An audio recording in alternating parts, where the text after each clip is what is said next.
young'un of yourn. How'd that happen? Fighting with a bobcat.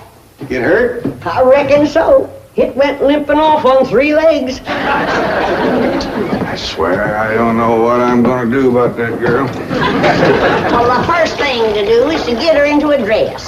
She's getting too big to be wearing man's duds. Looky here. She's done popped the buttons off of her shirt again. Well, Ellie Mae carries herself proud, with her shoulders throwed back.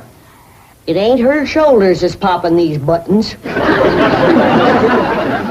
Fully grown up, rounded out female woman. Time she started acting like one. Well, one of these days, some boy will come along and start courting her. They came courting when she was 12. What did she do? She whopped the tar out of him. Well, it ain't fitting. Girl running around as wild as a cougar, wrestling, fighting, and hunting. She ought to be doing woman's work. Helping me with the steel. Yeah, well, I'll speak to her. Oh, that reminds me. Better go down and stomp out the fire under that mess. Hold on now, Granny. You ain't gonna stomp out no fire like that, are you? Huh? Oh, of course not. Don't want to burn my shoes. Tom? Granny! Somebody open the door! Howdy, Paul! What you got there? Stranger? Where'd you get him? I seen him with a rock. Sure. He was skulking around down by the slough. Figured he might be a revenuer. He ain't no revenuer. Then can I keep him? Of course not. Well, I caught him. Don't matter. Well, he won't be no trouble. I could keep him out in the smokehouse. Ellie Mae, you can't keep people like they were dogs and cats. Ooh! Ooh! Ooh! Ow! Ooh, that hurts!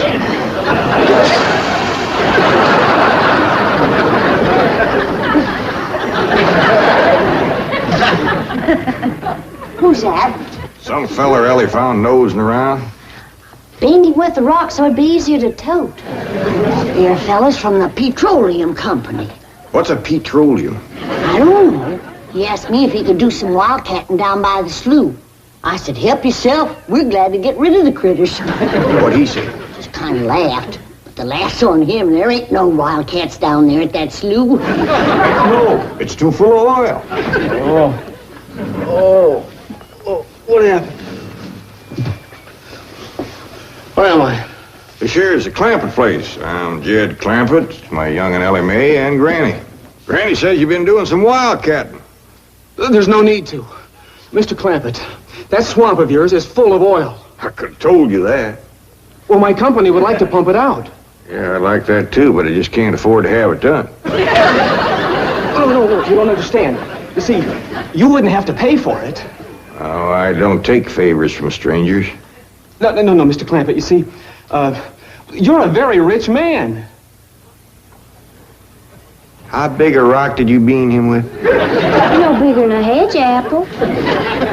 Listen, I've got to call my office in Tulsa. Have you got a telephone? A what? A telephone? Well, maybe one of your neighbors has one. It's well, down in this country, it's probably a box attached to the wall. And, you talk into it, and they can hear you in Tulsa. Maybe you better sit down for a spell. Oh, I haven't time. Listen, where's the nearest airfield? Airfield? You know, Granny, that's one of them there fields sets up in the air. Oh, never mind. I'll find it myself. Listen, now don't you sell that swamp till you hear from me. I'm flying to Tulsa. Now he thinks he's got wings.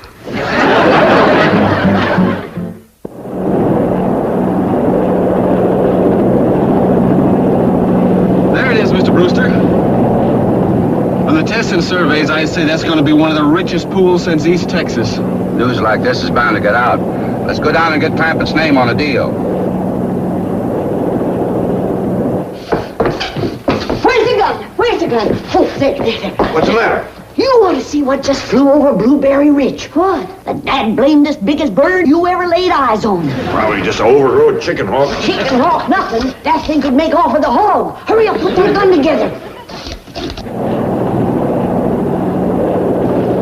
No room to land near the cabin, Mr. Brewster. It's too rocky and hilly. Then let's get the sling ready to be lowered. Well, Mr. Brewster, that might be dangerous. Hang the danger. We're going to be the first oil company down there if it kills you.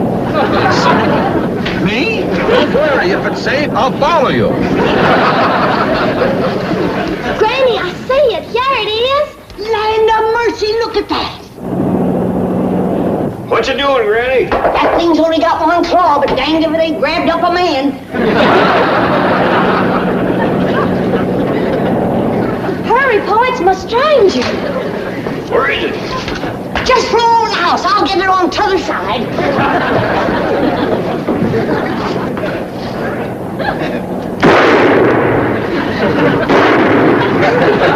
You kill it, Granny? No, but I made it drop that stranger.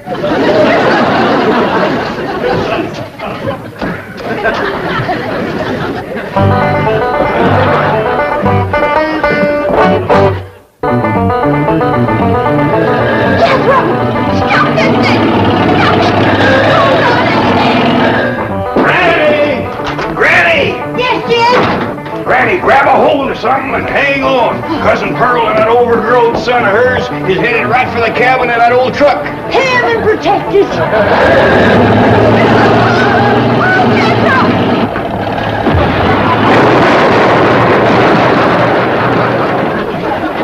Did they hit us, Jed? No, but I think they sure want the chicken house. Jed, I'm sure sorry about the chicken house, but nobody got hurt. Jethro, I told you to get rid of them worn-out brakes. I did, Ma. That's how come we ain't got none. Get on out and lift the chicken house back on its foundation. Jed? Yeah. Jed, Ellie Mae came running over to my place and she said you sold the swamp to some oil company. Well, yeah, I guess I did. What did they pay you for it? Well, he ain't paid me nothing yet. The Brewster fella said he'd bring the money later. How much they gonna pay you? Well, he said I'd depend some on how much oil they could pump out. Well, he must have mentioned some figure. What was it? Now, Pearl, you know that old swamp weren't worth shucks. Jed Clampett, you got slickered and you're ashamed to admit it. That's just what I told you. Granny, how much they gonna pay him? All right, I'll tell you. He said around somewhere between 25 and 100. 25 and 100? I know it don't sound like much, but Mr. Brewster seemed to set great store by the fact he's going to pay me in some new kind of dollars. There ain't no new kind of dollar. Well, it's new to me. I've heard of gold dollars, silver dollars, paper dollars, but he said he's going to pay me in, what do you call them, Granny? $1 million. Yeah, that's $1 million? it. He wrote the whole thing out on this piece of paper. Here, you can see for yourself. I don't know nothing about that. Let's see here now. Saints in heaven. Granny, give me the jug. It's empty, but I'll fetch some. I'll go, Granny. Jed, you're a millionaire. A millionaire. Yeah, that's what that Brewster fella kept calling me. I didn't know just how to take it. He meant you're rich. Me? The richest man in these hills. Maybe in the whole state. Oh, Jed, you can have anything you want. Do anything you want. Go any place you want. Yeah, that's another thing he kept saying. He said he reckoned I'd be moving away from here soon. What do you think, Pearl? You think I ought to move? Jed, how can you even ask? Look around you. You're 8 miles from your nearest neighbor. You're overrun with skunks, possums, coyotes, bobcats. You use kerosene lamps for light. You cook on a wood stove, summer and winter. You're drinking homemade moonshine, washing with homemade lye soap. And your bathroom is 50 feet from the house and you ask, should you move? Yeah, I reckon you're right. Man, be a dang fool to leave all this.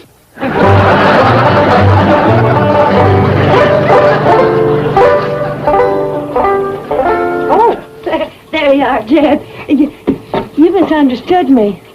I meant you should move away. And you know where I'd go if I was you? Where?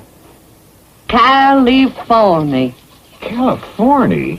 Yes, sir. Beverly Hills, California. Jed, remember the time that your pa took us to Eureka Springs to see the movie picture? Yeah. Well, the actors that make their movie pictures live in Beverly Hills. Go on. Yes, sir. Well, doggy. Wouldn't that be something? Living in the same neck of the woods with old Tom Mix. It sure would. And we could come visit you. I was saying, Jed, folks claim California's got it all beat. Why, things grow twice as big out there. Jethro would be a whopper, wouldn't he? He could help you move. He's awful handy at lifting and toting, and he could drive you out in my truck. I'll tell you what, Pearl. I'm going to have to study on this. When that Brewster fella comes back, I'll ask him what he thinks. Well, your cousin is right about that, Mr. Clampett. Beverly Hills is a choice residential area, and lots of millionaires do settle there. Folks like me, huh? Well, millionaires. And movie stars, too. Oh, yes, yes. Is Tom Mix there? No, I'm afraid Mr. Mix is dead. Oh, yeah. What's the matter with me? Remember, Pearl, he got shot at the end of that picture. Well,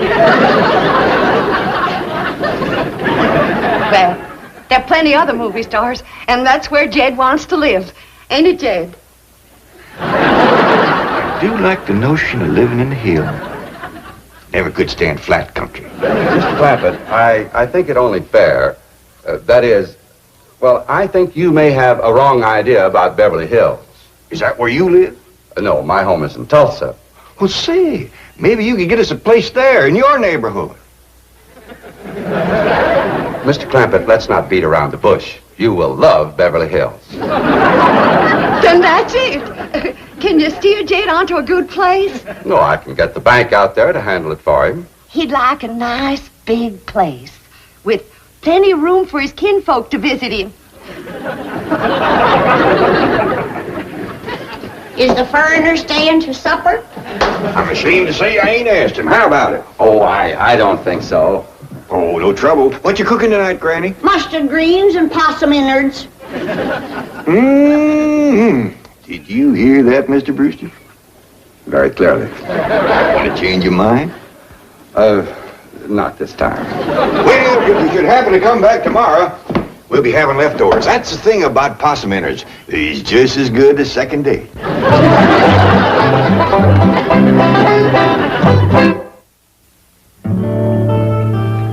Ellie, if old Duke sits there with you, there ain't gonna be room for Granny. Oh, that's all right, Pa. Granny ain't going. Who says she ain't? She says she ain't. That's right, Uncle Jed. She's a sitting on the back porch in her rocker, and she says that's as close to California as you're gonna get her. We'll see about that. Dang if I ain't got me the muliest women folk. We ain't never gonna get there.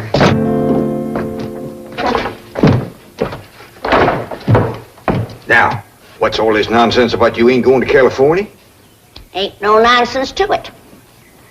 If the good Lord had wanted me in California, he'd have put me in California. Maybe he's just getting around to it. The book says he moves in mysterious ways.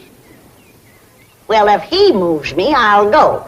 But you and Big Jethro ain't a budging me. Granny, this here Beverly Hills sounds like the kind of place you'd like. That Brewster fella says they got smogs out there. What's a smog? Well, me and Jethro figured out that's a small hog. And you heard what Pearl said. It ain't got no snow out there. You could run your still the year round. Run it the year round here. Yeah, but walking down through the snow to the still always makes you feel so miserable. I might feel miserable walking down, but the way I feels coming back makes up for it. Hey, damn it, Granny. We've been planning and talking about this trip for days. You never said you wouldn't go. Never said I wouldn't either. But that Brewster feller has bought us a house in them Beverly Hills. He sent our $25 million to the bank out there. Well, you just chase on out after it. I'm staying right here. And I ain't afeared neither. Granny, I ain't leaving you here alone. And I ain't a budging out of this rocker.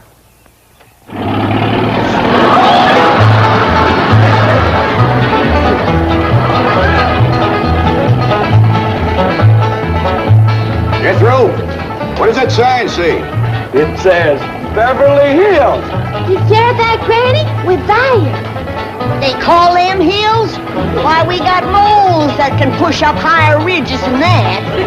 Well, leastways, these hills will be among our kind of folks.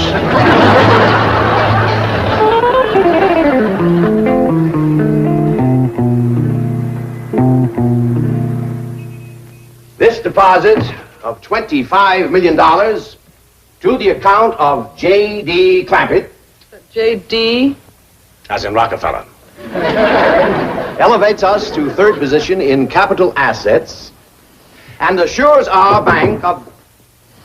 Come in. Oh, I'm sorry to interrupt, Mr. Drysdale. All right, Taylor. Well, are we all set to give the Clampetts a red carpet reception? Well, I'm afraid Mrs. Drysdale still isn't too happy, sir. Yes, I know. Oh, my wife is very upset that I got the estate next to ours for the Clampetts. Says I don't even know what kind of people they are. Do you? I know to the dollar what kind of people they are. They're my kind of people. Loaded. Taylor, have the gardeners got the grounds in order? Yes, sir. But I'm afraid that's another thing your wife is upset about. Oh? Well, you see, your gardeners have been working on their lawn all week. Why, they've mowed it, trimmed it, fed it, clipped it. I don't care if they lather it and shave it. This is the most beautiful mansion in Beverly Hills. I want every square inch of ground within those walls in apple pie... Yes? Oh, hello, Margaret. No, dear, I'm very What? Well, good heavens, did you call the police? I'll be right there. What happened? The Clampett estate is being invaded by a band of outlaws. Invaded? Yes, they're holding the gardeners at gunpoint.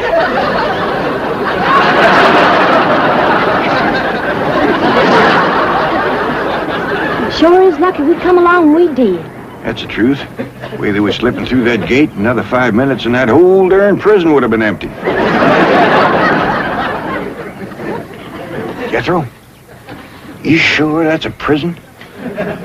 Yeah, Uncle Jed. I seen pictures. Only thing is, how come there ain't no guards on them walls? Probably done them in with them knives and things. These killers if I ever did see any. Fine neighborhood we's moving into. You hear that? Hot diggity, there's bobcats in these hills. Them sirens! Somebody's calling the law. I reckon they's gonna be mighty grateful for what we done. Folks out here has got a strange way of showing they're grateful. You've locked up one of the richest men in the country. Mr. Clampett, I don't know how to apologize. I'm deeply humiliated. What have you cutthroats done with J.D. Clampett? I'm Jed Clampett, and I'd appreciate it if you let go of my Sunday shirt. You're J.D. Clampett, the oil millionaire? Yep, this here's my nephew, Jethro. Howdy. Quickly, man, unlock this cell. Mr. Clampett, on behalf of the entire city of Beverly Hills, I extend our deep and humble apologies for this unfortunate and embarrassing incident. Oh, I'm Milburn Drysdale, president of the Commerce Bank of Beverly Hills. My car is waiting to take you and your family to your new home. We want you to know how happy we are to have you, your handsome nephew, your lovely daughter, and your beautiful mother.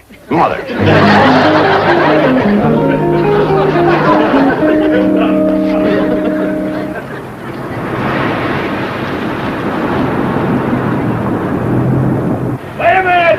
Stop this car! Mr. Drysdale, you tricked us. You just took us out of jail so you could bring us back up here to prison. Head for the hills, everybody! Oh, wait! Come back! It's not a prison, it's your home! Well, now, ain't that handy? That, Paul. Way the road takes a bend in here, runs right by the front door. No, Mr. Clampett, this is your driveway. It goes with the house. Is this thing a high? Oh, yes, indeed. It was built by John Barrymore, one of our finest actors. Pretty fair stonemason, too. Well, here we are. I hope you're going to like this place I picked out for you. It may be a trifle larger than what you're used to, but I feel a man with $25 million in my bank should live in a manner that... Come in, this is your home.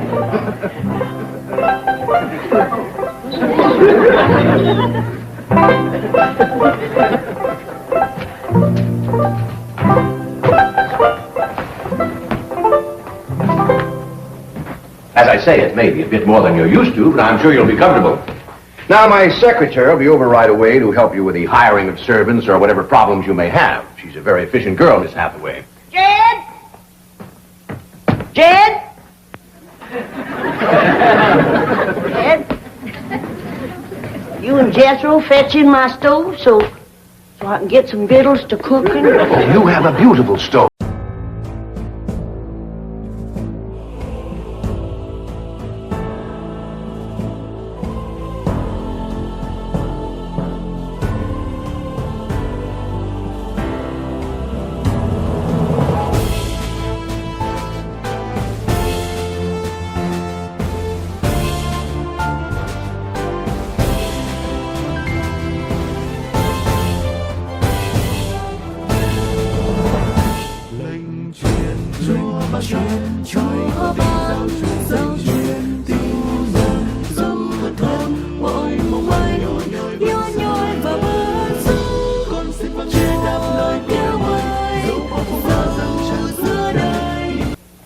And speaking of food, you'll find everything you could possibly want stored right in here. See?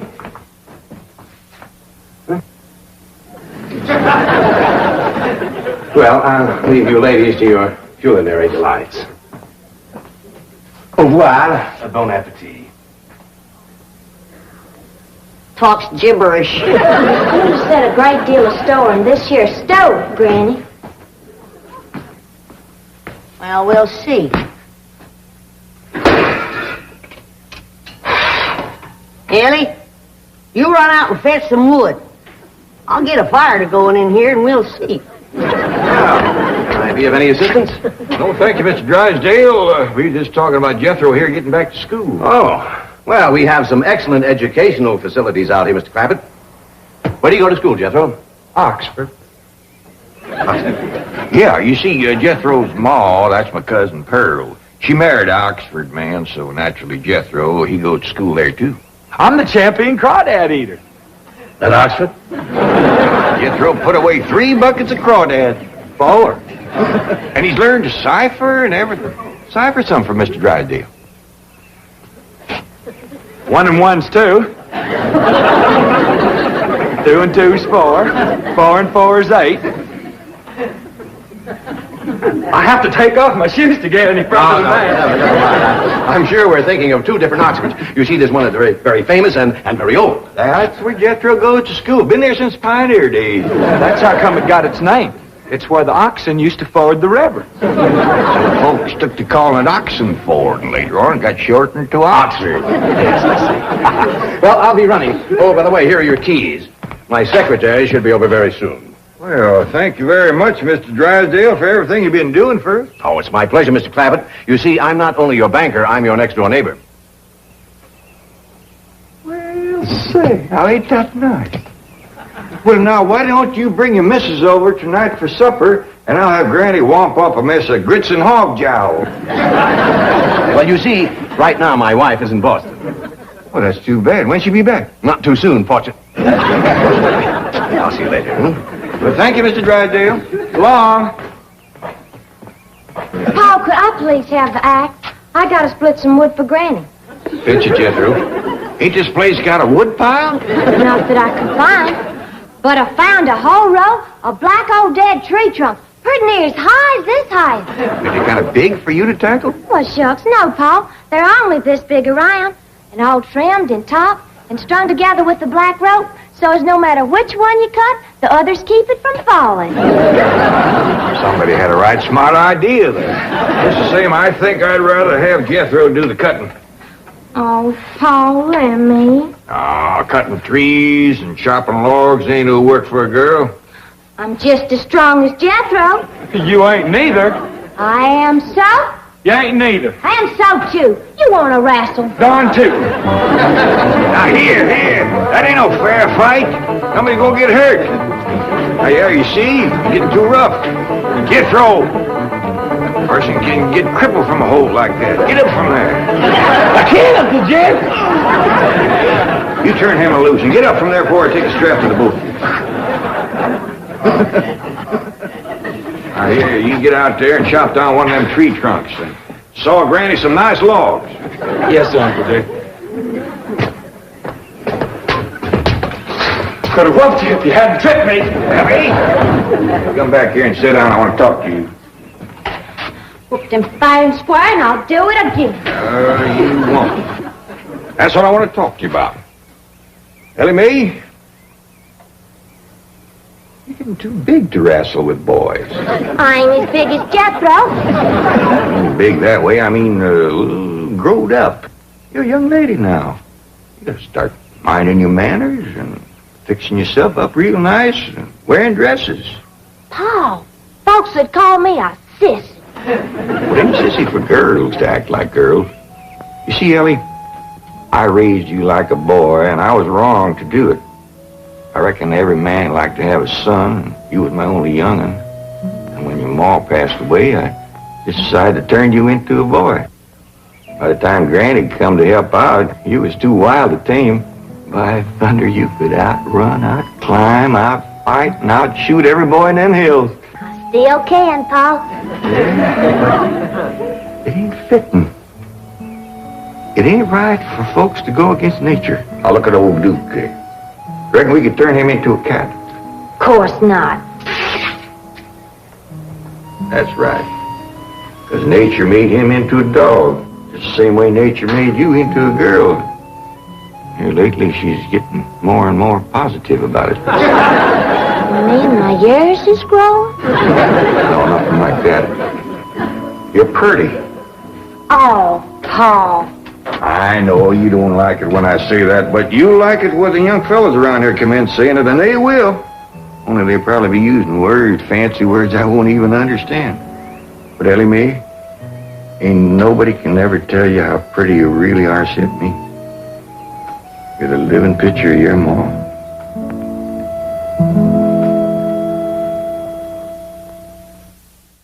Handy wood, all right.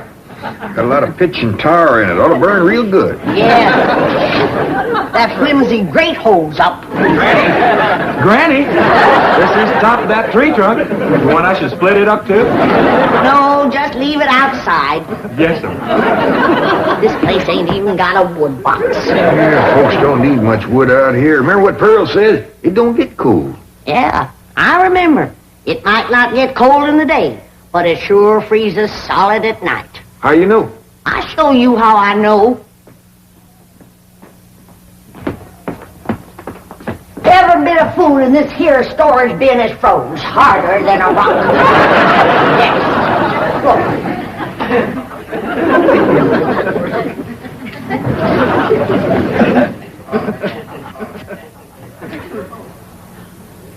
Mighty thin-skinned hog.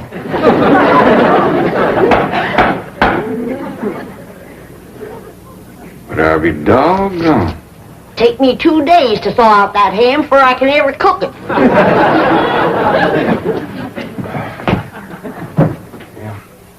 People ought to know better than store food up against the north wall. Tomorrow we'll dig us a root cellar and we put all this stuff in it. Jethro, go on out there and catch us a chicken. Okay, Uncle Jed. How you know we got chickens? Place this size is bound to have chickens. They ain't all froze together.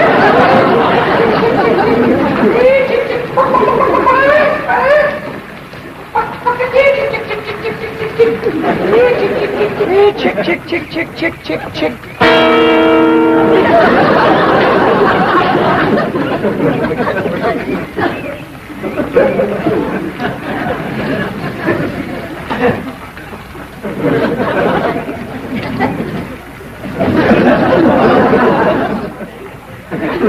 Are you a chicken? Here's that bucket. You want it? You take it, Ellie. See if you can find a creek. I gotta have some water. Pump on this place? It ain't even got a well. Uncle Jed. Yeah, boy. Did you find a chicken? I found something. I ain't sure if it's a chicken, a goose, a duck, or what. Where is it? I couldn't catch it. That thing can outrun a jackrabbit. There ain't no goose or duck. Must be a chicken. If it is, I was right about things growing bigger out here. That thing was this high. Chicken? Ah, Jethro. Honest, it's got legs this long. Gibby's on the drumstick. Drumstick ain't much. Whoever gets that neck is eating from now on. Commences here and runs plumb up to here. Jethro, you ain't forgot what I said about Granny's jug of liquor. I ain't been at Granny's jug. You have your in first. Honest, cross my heart. Where'd you see this chicken? Down by the cement pond. Cement pond. Uncle Jed, that pond is the fanciest thing you ever did see. Why, they are steps, so's the cattle can walk right down into it and get a drink. And up at one end, there's a lady standing there made out of rock. And she's a-pouring water out of a jar right into that cement pond. Oh. Well, that's how come that big old pink chicken to get away from me. Flew right over the top of that there rock lady, landed in that pond, and swam like an otter. Just flapping them big old pink wings and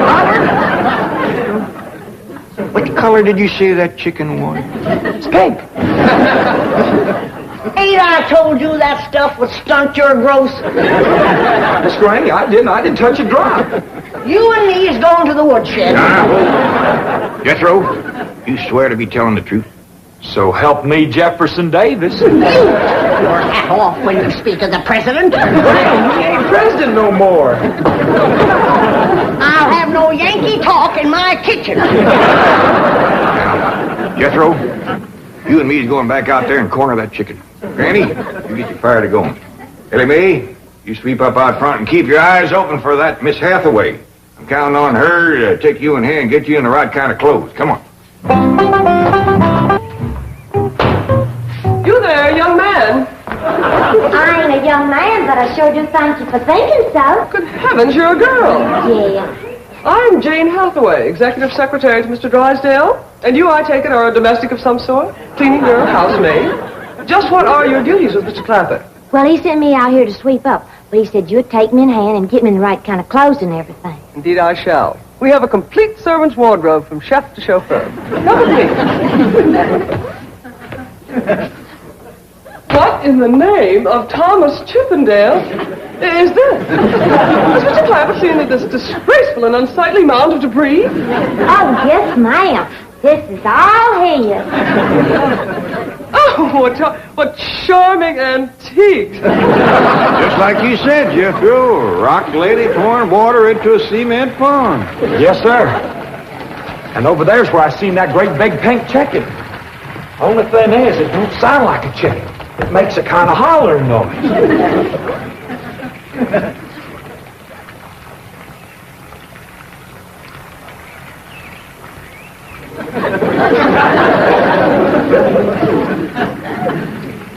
Reckon you'd make a hollering noise, too, if you was to lay egg like that. Man, oh, man.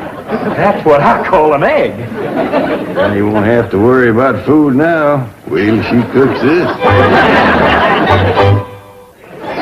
Granny, look at this egg. What's all the smoke? Stove don't work. Probably just a stuffed up flue. Ain't got a flue. Ain't even got a stovepipe. Here, I'll get the shovel and a hoe and rake it out of there. Here, you keep this egg.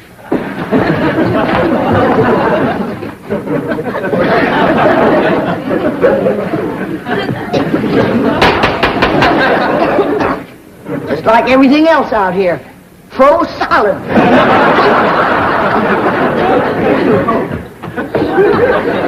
Really, Granny, my dear, you look quite charming. Well, I feel like a dead blind fool. Oh. Just a moment. Yes, out now. I'll be right back.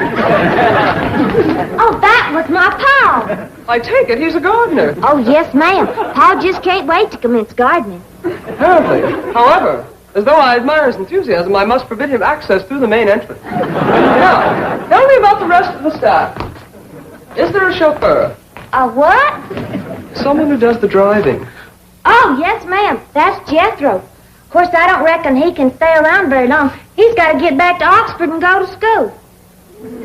Oxford? He attends Oxford University? Well, he just calls it school. Pa went to school there, too. Oh, yes. Old school time. Great pride, those Oxford men.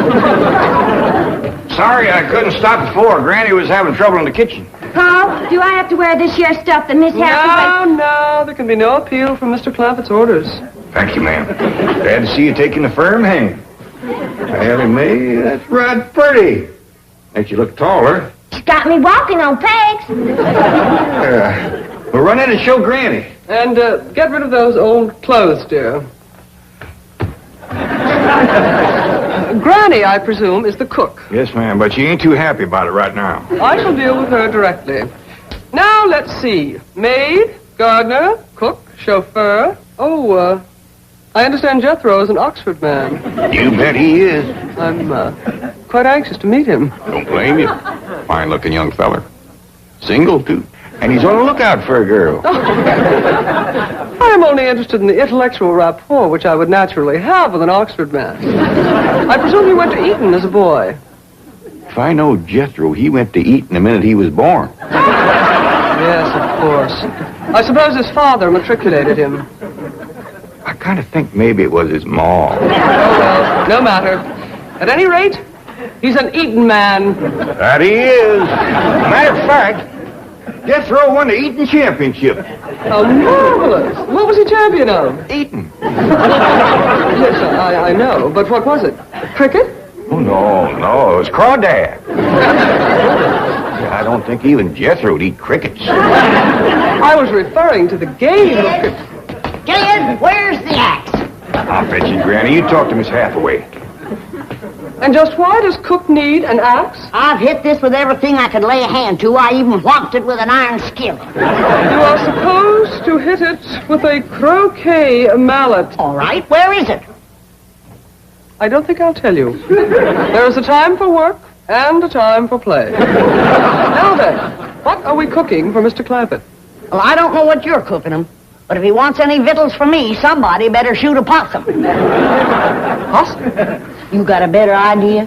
But of course, a nice big fluffy souffle. All right. You shoot it and you skin it. You don't even know what a souffle is. What kind of a cook are you? I'm a cook with a stove that don't draw, food that's froze solid, chickens that can't be caught, eggs that can't be broke, and a smart alecky city woman telling me my business. That's what kind of a cook I am. Mind your tongue, little woman. I can have your job. You sure can, and the sooner the better. Jethro's coming, and just wait till you see what he's got. Thank heaven.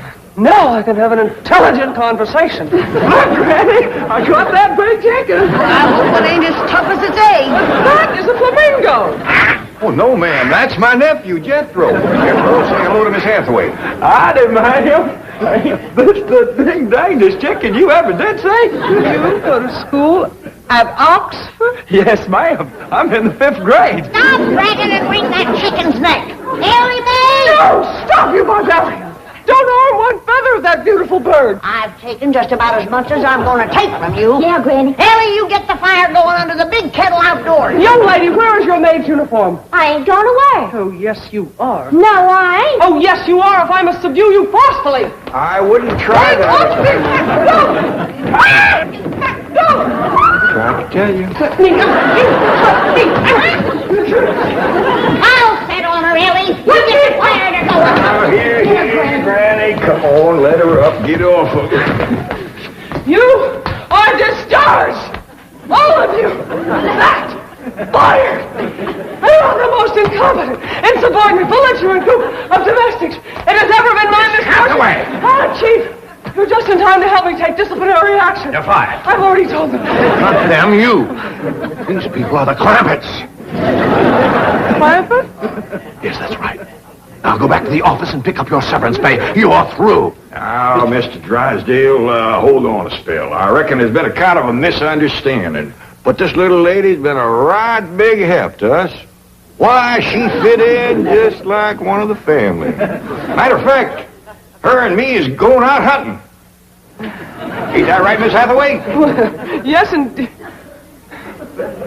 Yeah. Jethro, you can take that pink chicken back out to the cement pond. We're going out and shoot us a nice, big, fluffy souffle.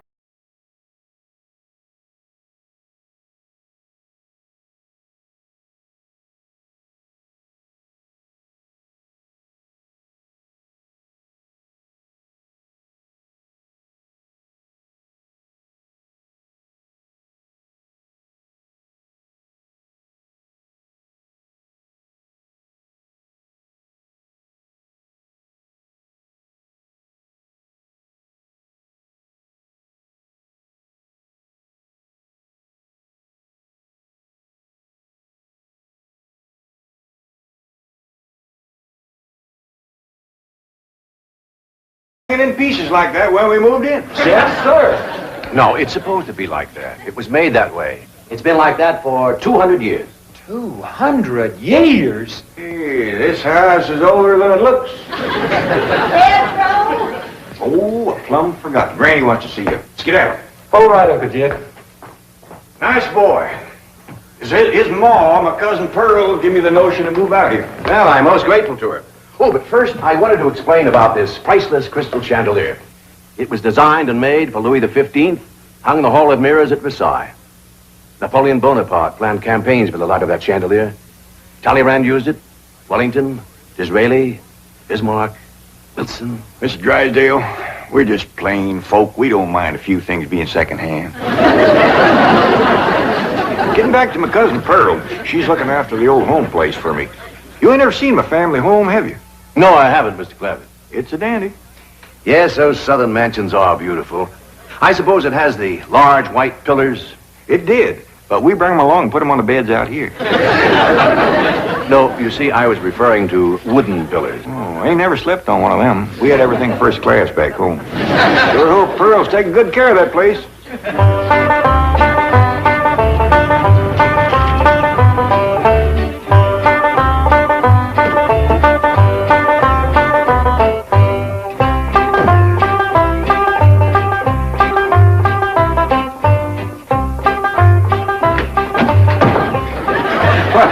Hello there. Oh, why, you're Mr. Brewster from the oil company that paid Cousin Jed all that money for his swamp. 25 million to be exact. You ain't here to back out, are you? No, indeed. Your cousin's money is safe in the bank in California. I just thought you'd like to know that I heard from the bank and your family arrived in Beverly Hills safe and sound. Oh, that is good news. My son Jethro drove him out, you know. Yes, I know he did.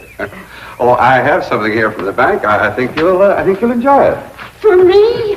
They told me at your house I'd find you here. Yeah, well, I promised Cousin Jed I'd keep an eye on the old home place for him.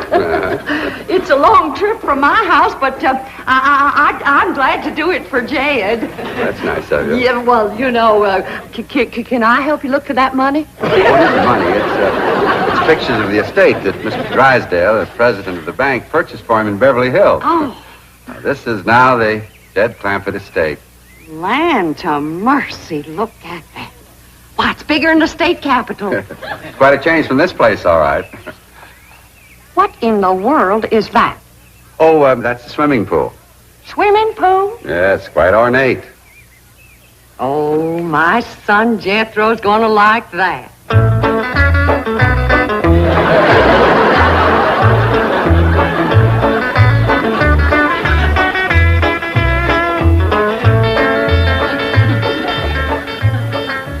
Granny, when we's done washing, can I go swimming here in the cement pond? Of course not. I don't allow nobody splash around in my wash water. Ain't there no place else you can wash? This cement pond's the only water we got. Place ain't got a well, it ain't got a creek. Ain't even got a rain barrel to catch what comes out of the sky. Oh, when that banker fella seen me unloading your wash tub and scrubbing board, he said, why, you can throw that away. We don't use them things here in Beverly Hills.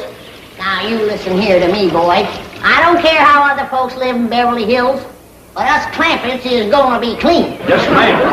May not have it as nice as we had it back home in the cabin. Right in the house and everything. But we ain't gonna lower our standards. No, ma'am. Here, wrench these things out for me. We gotta get this tub back to the kitchen really fast. Yep. Being clean is a strict rule with your Uncle Jed. Let me look you over. Many's the time we've been down to our last piece of fat. I'd say, shall I cook it to eat it, or shall I render it down for soap? He'd say no. Render it down for soap, Granny. The Lord will feed us poor folks, but we gotta do our own washing. But Uncle Jed ain't poor now, Granny. He got $25 million. How long do you think that's gonna last if we go throwing it away on store-bought soap? Waste not, want not. Now, here's a view of the entrance hall. My stars and garters. Why, it's a palace. Whoever would have thought that my cousin Jed would be living in an estate like this? Well, the credit is yours. You're the one who talked him into moving. Oh, well, I put the notion in his head. But it was really kind of Ellie Mae when. Yes, his daughter will have a wonderful life as a Beverly Hills debutante. Can't you just see that beautiful girl descending this magnificent stairway? I sure can.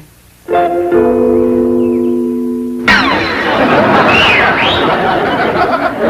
Ellie Mae, I don't reckon that's the way a young lady comes down the steps in Beverly Hills, is it, Mr. Drysdale? Oh, not as a rule, no. Oh, I can come down the other way. Watch this.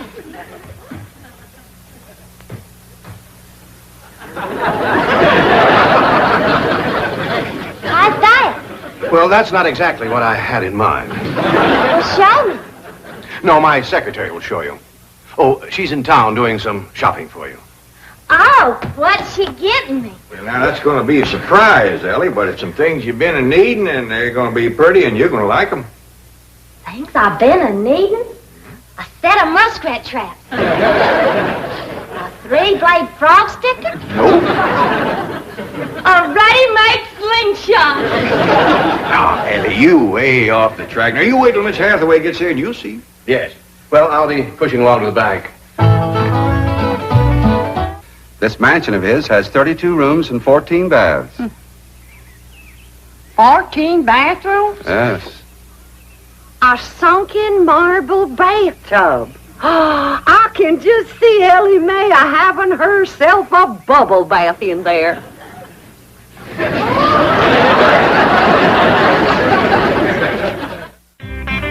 I tell you, Mr. Brewster, the more I see of these pictures, the more I want to get out there and help Cousin Jed. Of course, I wouldn't go without being asked. Well, naturally. But, I think you should go. I've been asked. Well, now, it's not exactly my province. Well, why don't you telephone your cousin and talk to him? Oh, why, they ain't a telephone within 40 miles of this place. Nearest one, I guess, is at the International Emporium, clean over to Oxford. Well, I'll be happy to drive you over there. Oh, I couldn't let you drive me all that way just to use telephone. Busy oil company man like you. That's 40 miles. There's no trip at all in this car. No, I couldn't do it. Why, folks would see me riding in this big, shiny car with a tall, good-looking city fella. Why, sure as the world, they'd think that... Let's go. Well, what about your horse and buggy? Oh, just untie Betsy. You go on home.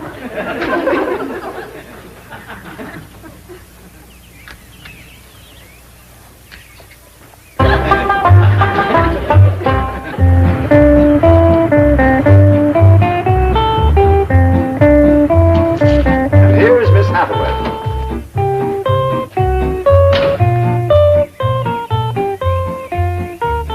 Mon capitaine, je suis prêt. Fine. Ready for Ellie Mae? Gentlemen, aided and abetted by the gossamer garments, exotic lotions, and other feminine appurtenances within these cartons, I am ready to assume the role of Pygmalion and transform that barefoot Galatea into a striking and sophisticated paragon of Beverly Hills couture. That's yes the hard way. Well, duty calls. I leave you in capable hands. Goodbye, Mr. Clampett. Thank you, sir. Chief, Well, that sure is neighborly of you, Miss Hathaway. Reckon you can handle Ellie Mae? Uncle Jed, Granny says... Oh, howdy, Miss Hathaway. no, bonjour, Jethro. Here are them things in for Miss Hathaway, Jethro. I think she kind of likes you, boy. She does? Well, I can't take 'em into the house. That's what I come out here to tell you. Granny says that all the men folks got to stay out of the house while Ella Mae's taking her bath. Oh. But isn't Ellie Mae bathing in the privacy of her own bedroom suite? Hear what she called you? Sweet. What's the matter with him? Why doesn't he answer? Hey, he's just a little shy, I reckon. Ask him again. Is Ellie Mae in her bedroom suite? No, she ain't, darling. Never mind, I'll find her myself. Uncle Jed, I got me a girl. You sure have, boy, and a city girl, too.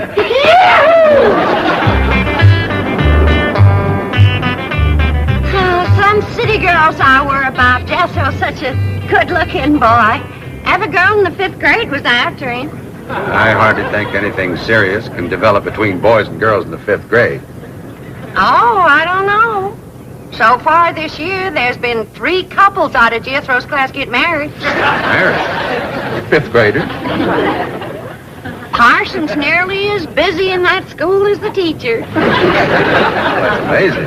Oh, I've heard of Uh-oh, wouldn't you know it? There's that Snoopy Alverna Bradshaw and her big mouth daughter sitting on my front porch. Oh, I can just hear the stories they'll start going around if they see me in this car here with you. Yoo-hoo! Alverna! It's me! Pearl! Terrible gossip, that woman, always making trouble. She tried to talk Granny out of going to California. She ought to see Granny now. Living like a queen in that Beverly Hills mansion.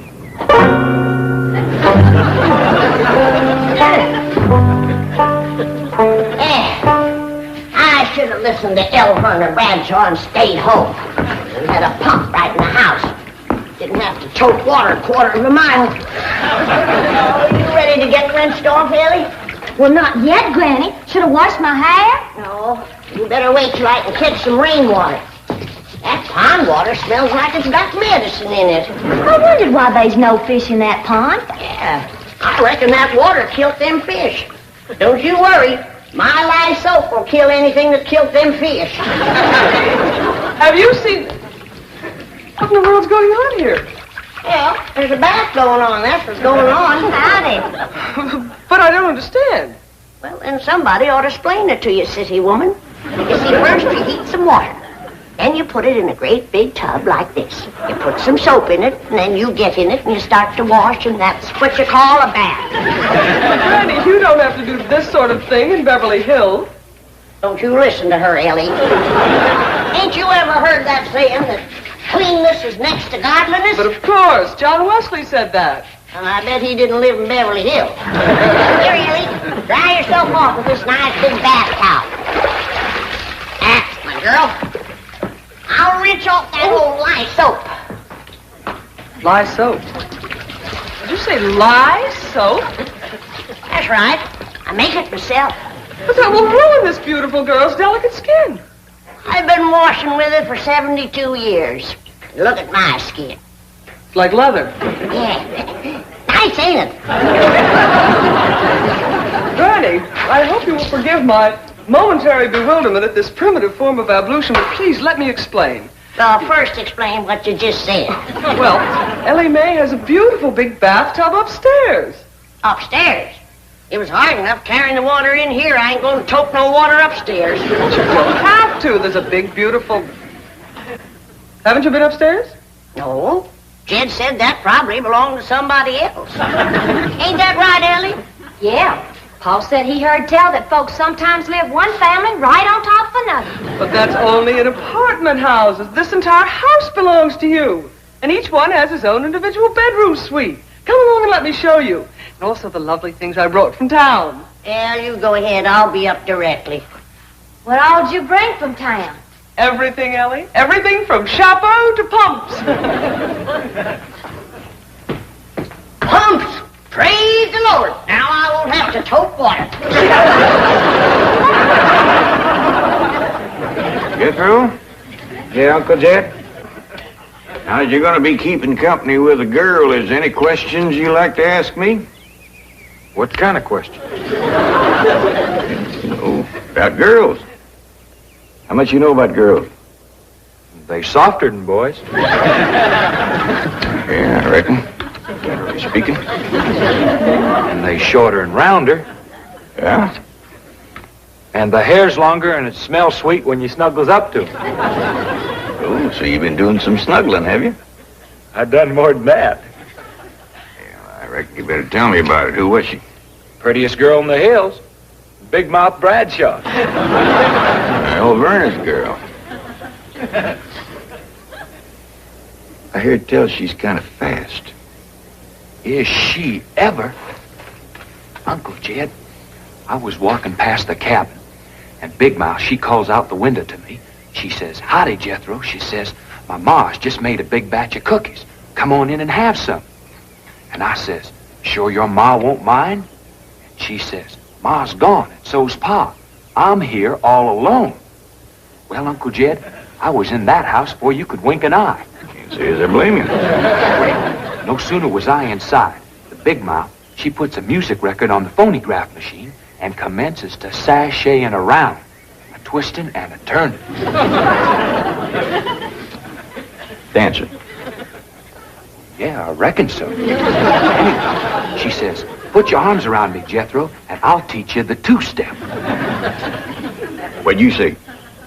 I says, "Listen, Big Mouth," I says, "here we are all alone.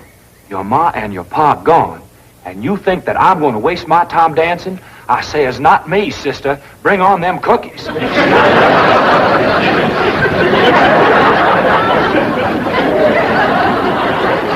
What'd she say? Well... Jed, you and Jethro can start digging the well.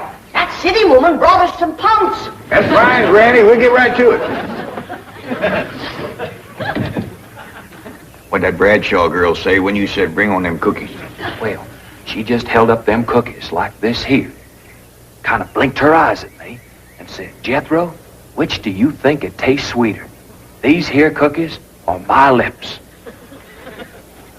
Well, Uncle Jed, right then and there's when I found out she was fast. I grabbed them two cookies, and it took me 2 miles to outrun that gal.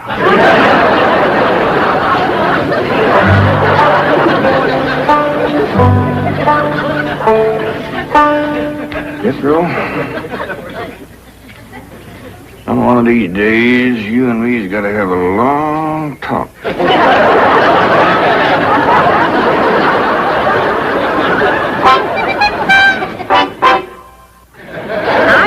I ought to be out there looking after Jethro. You know Jed's going to need him to help garden a place this big. Well, most Beverly Hills mansions have regular gardeners. And, of course, a complete sprinkling system. Sprinkling system? Oh, yes, indeed. That entire lawn is crisscrossed with underground pipes. Land to mercy.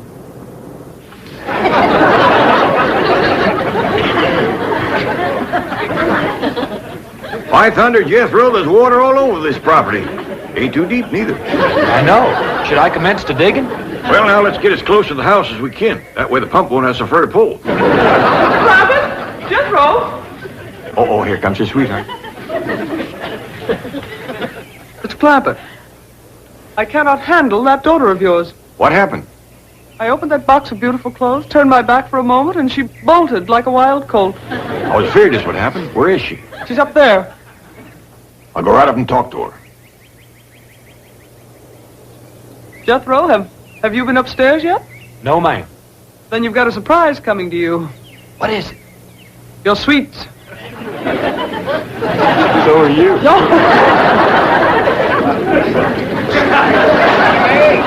Oh, howdy, Pop. I'm ashamed of you. Running off from Miss Hathaway. I didn't run away from Miss Hathaway. What'd you climb up here for? To cut a fork for that new store-bought slingshot she brought. Did she bring you a slingshot? Fanciest thing you ever did see. Just a minute, I'll hook it up and you can see for yourself.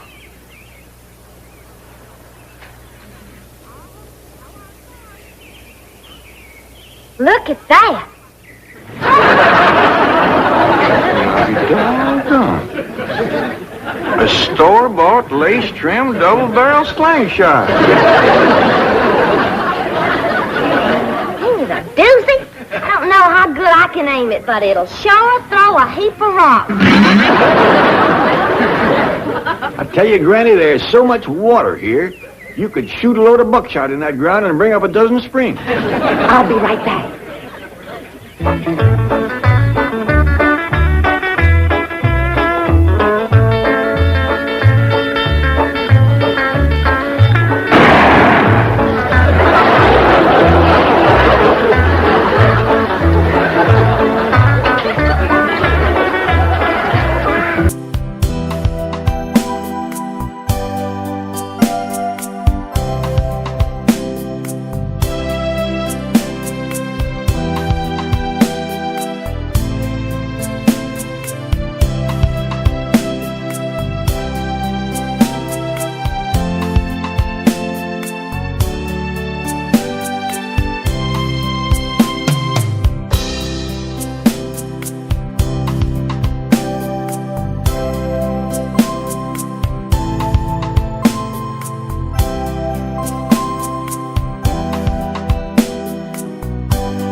When we was unloading this from the truck, Yeah?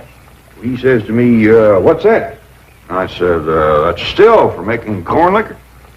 He turned kind of white and trembly, and he says, oh, please don't ever let my wife see that. I reckon she just can't leave the stuff alone. Some folks like that. Terrible. Come to think of it, that's how come she's in Boston. What kind of drinking? Yeah. Miss Hathaway says she goes all over every place looking to get cured. Damn city cure's no good. The minute you go to taking it away from them, they want it all the more.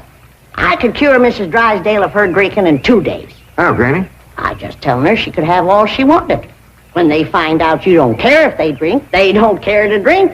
That sure would be a blessing. Huh? Over here, Ellie, now. No more talk about drinking. Hey, look, everybody. Ella Mae's wearing a dress. Pa, Mr. Drysdale's in the house to see you. All right.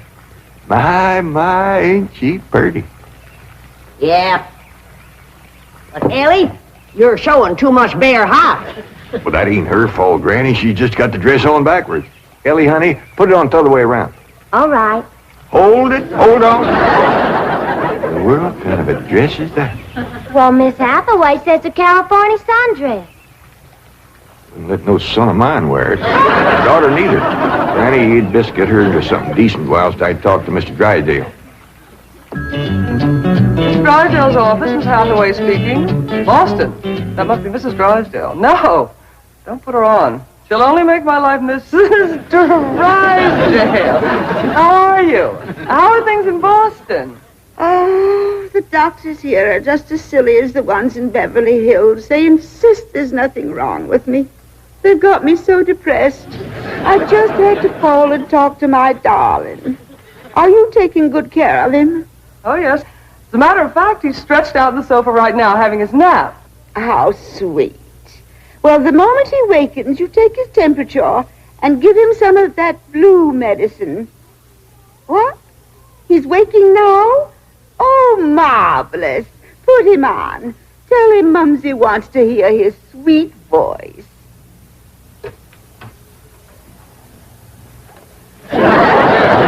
Speak to your mumsy. He whined. Oh, he probably has a migraine. Oh, poor Letitia, my lord. Even made a hypochondriac out of you. Any message for Mr. Drysdale? Who? Oh, Melvin, my husband. Yes, well, is he there? No, he's up at the Clampett estate. Clampett. They bought the place next to yours just about the time you left for Boston.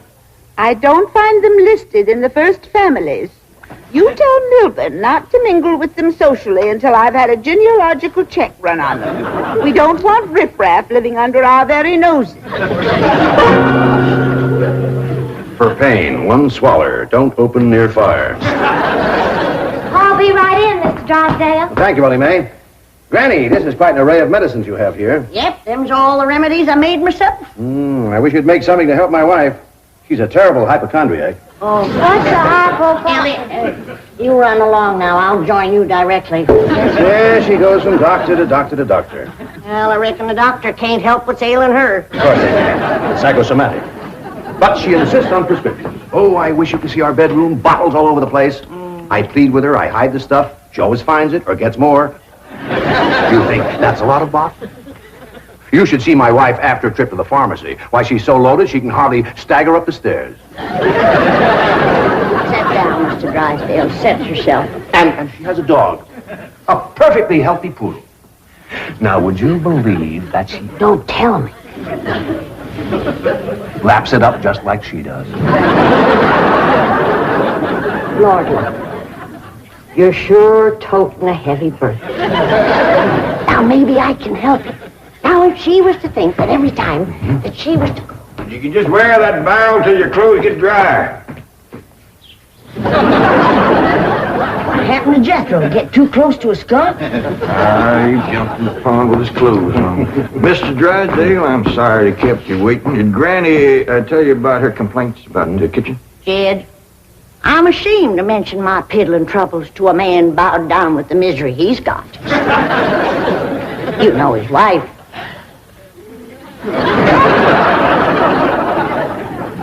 Mr. Drysdale, our hearts go out to you. And we're going to help you, ain't we, Jed? You bet you we are.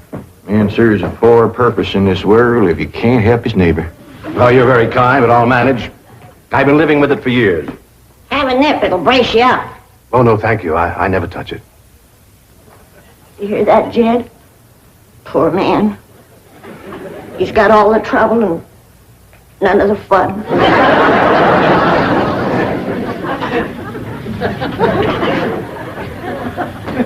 There goes a soft-hearted woman. Yeah. Now, about her complaints.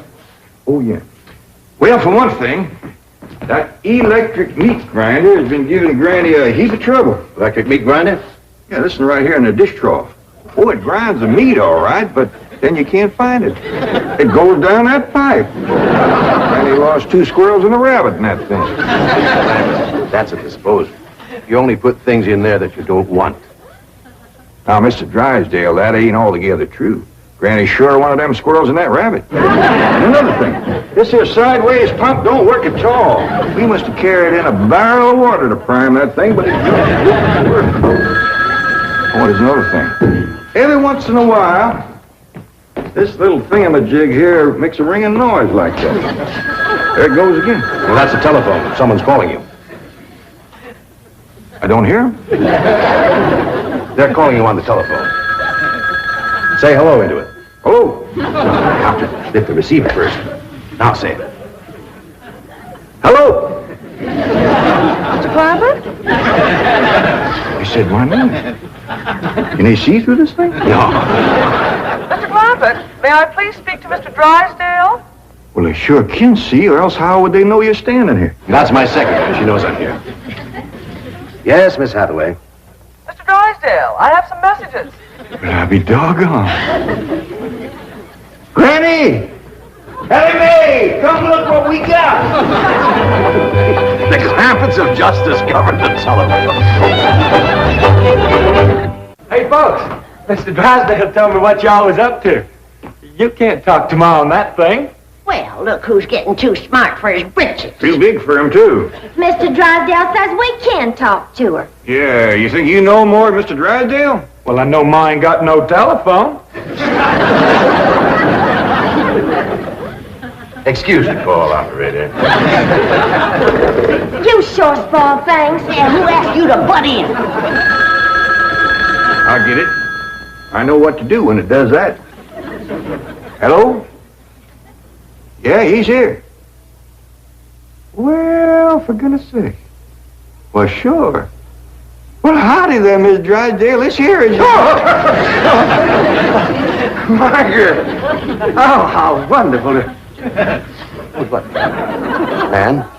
Oh, yes, the telephone man. Well, how are you? I'm worried, that's how I am.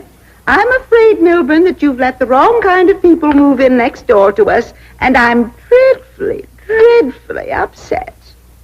Now, dear, you mustn't let yourself get into this condition. Control yourself.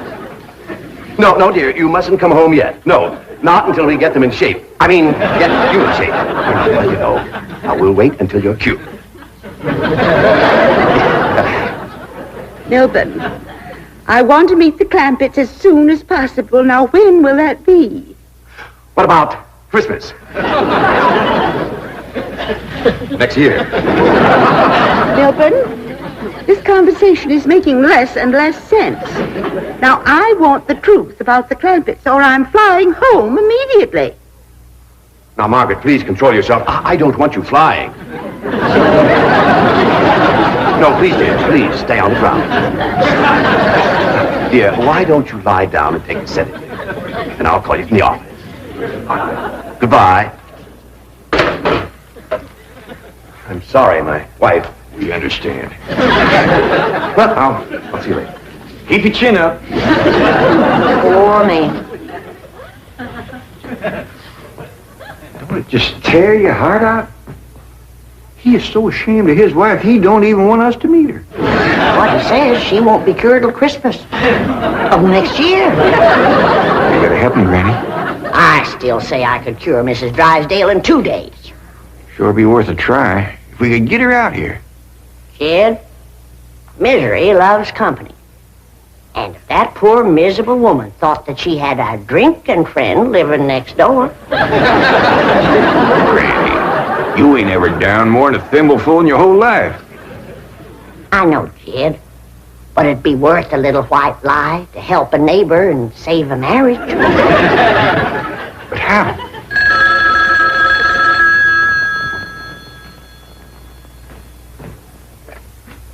Hello? Yes, ma'am. Oh, ain't that a stroke of luck, Granny? It's Mrs. Drysdale again. Well, no, ma'am, he ain't here, Mrs. Drysdale, but Granny and me'd like to talk to you. We's your next-door neighbors, the Clampetts. Listen, honey, I got my still set up not 50 feet from your back door. Now you come on home and you and me will get glassy-eyed, falling down crocked. We'll get juiced at eyeballs. How does that sound to you, honey? I don't hear nothing. Me neither.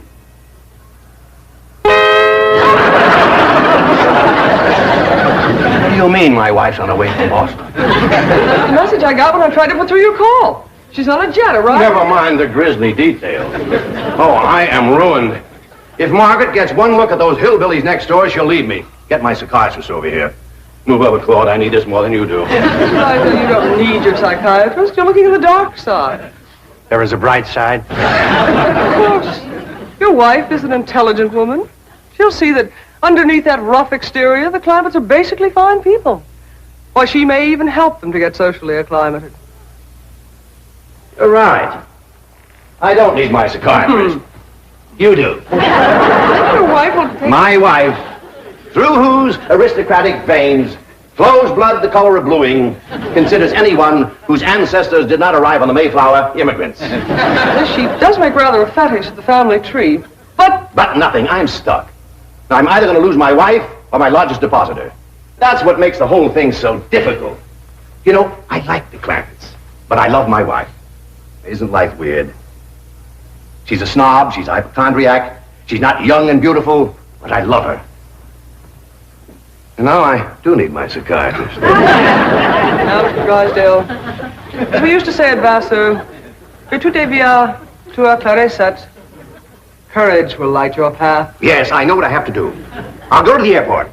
I'll take Margaret in my arms. I'll look her in the eye and lie like a rug. I'll tell her the Clampetts have left town and put her back on the plane. I beseech you, do not become enmeshed in a web of lies. But it won't be a lie if the Clampetts are tricked into actually leaving town. But they're just getting settled. What could possibly induce them to leave town? That's your problem. Me? You expect me? But they like you. Finagle them into going to Palm Springs for a few days. No, no. I will not help you spin your deceitful web. Miss Hathaway, would you rather be an unemployed secretary or a spider with a raid? You know, I think the Clampetts might enjoy Palm Springs. Palm Springs? Where's that? It's about 125 miles from here. In the desert. Desert? Yeah, remember we crossed one of them on the way out here. All that sand? Yeah, I remember. You ain't getting me to no desert. Trees are so far apart, the woodpeckers had to tote lunch. But this is different, Granny. This is a beautiful resort with lots of trees and fine hotels and swimming pools. We got a pond for swimming right here. Ellie's out swimming right now. You didn't jump in with her clothes on, did you? I don't know. Oh, surely not. She promised to wear the lovely swim ensemble I got her. Yeah, she done just like Jethro. Here she comes with the dress shrunk clear up to her. Granny! What's the matter?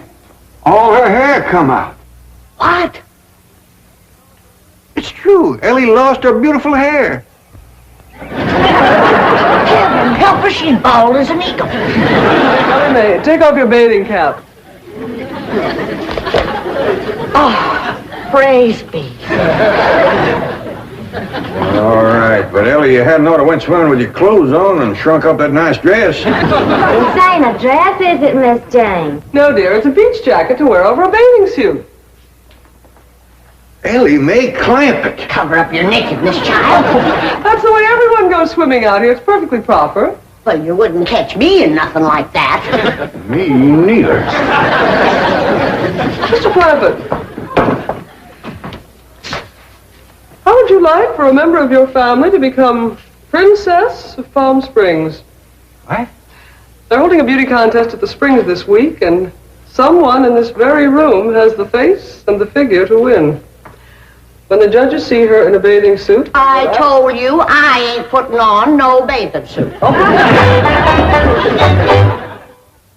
Believe me, Mr. Clampett, this beautiful daughter of yours can win that Palm Springs beauty contest without even trying. Can we go, Pa?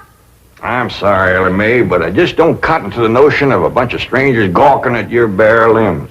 Besides, we already know you're the prettiest. Why shame all them other girls? Run along and get some clothes on. Yes, sir, Pa. Mr. Clampett, I do wish you would reconsider about going to Palm Springs, even if Ellie Uncle doesn't... Jay, Duke, and... Howdy, Miss Hathaway. Jane to you, Jethro. Well, Jane to you, too. Duke and me's all set to go hunting, ain't we, Duke? Jethro, have you ever hunted in the desert? No, ma'am. No, it's a fascinating place. You might even see a mirage.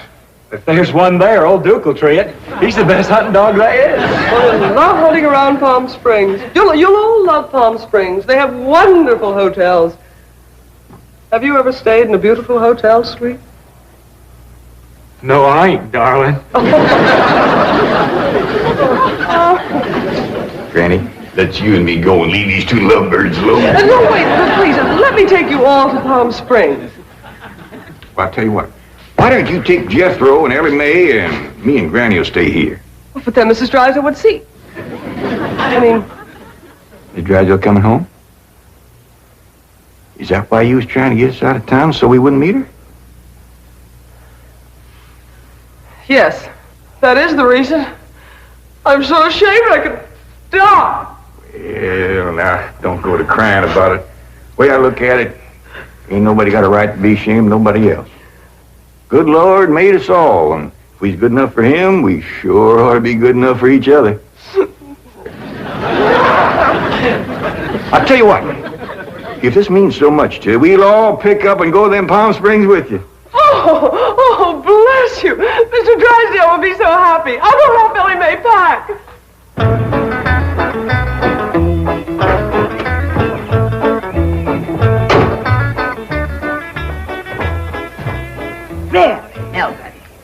The Clampetts' gardener shouldn't leave his car parked in the front driveway that way. Oh, you're absolutely right, dear, yes. Oh, Margaret, don't you want to stop at home first and freshen up? Take some medicine or something? Milburn, I have just flown 3,000 miles to meet the Clampetts, and I intend to meet them right now. Well, Don, they're probably out of town. You see, they travel extensively. Oh, they're wonderful people. It'd be a shame if you missed them. But I know how anxious you are to get back to Boston and your doctors. And Sonny. How is Sonny? How's he like Harvard this year? Is it Yale, Princeton, Dartmouth? Let's go ask him. Milburn, what is the matter with you?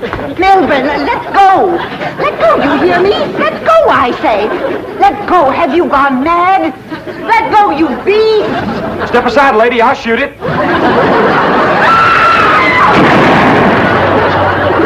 Get back in the car. What'd you shoot, Jethro? I think it was a fox. Who's that? My wife. And why aren't you in Palm Springs? Let's get her home as quickly as possible. What's going on? Jethro shot a fox. That's Miss Drysdale, stewed to the gills. No wonder they didn't want us to see her. Poor woman. You mean poor husband. Yeah. We can't go up to Palm Springs and leave our neighbor at a time like this. That's right. We gotta pitch in and see that his wife gets cured. Uncle Jed, are we going hunting? Might as well. It'll be a while before she sleeps that one off. Well, I hope there's some possum around. These skinny old California foxes ain't worth shooting at. I come around the side of the house, and I see this here lady fighting with a furry-looking varmint. Turned out it was Miss Drysdale. No, Uncle Jed, it was a fox. Lady was Miss Drysdale. Oh, yeah. So I grabs up the shotgun, and I says, step aside, lady, and I'll shoot it. Well, instead of that, she whipped around and throwed that thing in the air. Well, I shot it on the fly, with both barrels. Blew my wife's fox fur to shreds. I wonder if she fainted dead away. I caught her just in time. The chauffeur had to help me get her into the car. She was out like a light. She was stewed to the gills. You said it took 2 men to get her back in the car. You know, Jethro, could be that there fox was Miss Drysdale's pet. Why in tarnation would she want a sneaky old fox for a pet? 'Cause them kind of people are liable to do anything. What kind of people? Ask your pa. Well, I reckon I can't protect you from the ugly side of life forever. You see, Miss Drysdale is what city folks calls what was her husband called it, Granny? Hypochondriac. Yeah. That means she drinks a little. Well, let's be thankful for one thing, Mr. Drysdale. What's that? The tree outside the window. It completely obscures her view of the Clampett estate. Yes. And if that tree should ever lose its leaves and she gets one look at those hillbillies. It shall not happen. The Clampetts have agreed to accompany me to Palm Springs. Fine. Now, you keep them there until I get Margaret back to Boston. Can do and will do. Maybe it's for the best that you know about that poor woman next door, Ellie. Now you can pitch in and help us get her cured. Yep. I'll need you to help find the makings from a sobering up mash. That's what I'll give her first. But Miss Jane said she was taking us to Palm Springs. Folks don't run off and leave the neighbors when he's in trouble.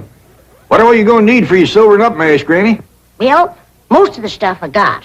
But it takes pecan root, wretchweed, sourdough, skunk oil, chimney soot, spider webs, horse beard, snake mort, pepper leaves, chicken gizzards, stump water, coal oil, slippery elm ooze, and turpentine, and a few more things that's secret. Oh, and the biggest toad you can find. Granny, you use a live toad? That's just for testing. I give it a swaller to see how far it jumps. Last time Granny used a sobering up mash, set a new record. Clean over the top of Elverny Bradshaw's clothesline. That's tall jumping for a toad. Oh, this wasn't no toad. This was Elverny's husband, Homer. It was him Granny was sobering up. Welly, if you're going out into brush hunting stuff for Granny, you'd best put on some old clothes. Okay, Pop. Well, let's get it going.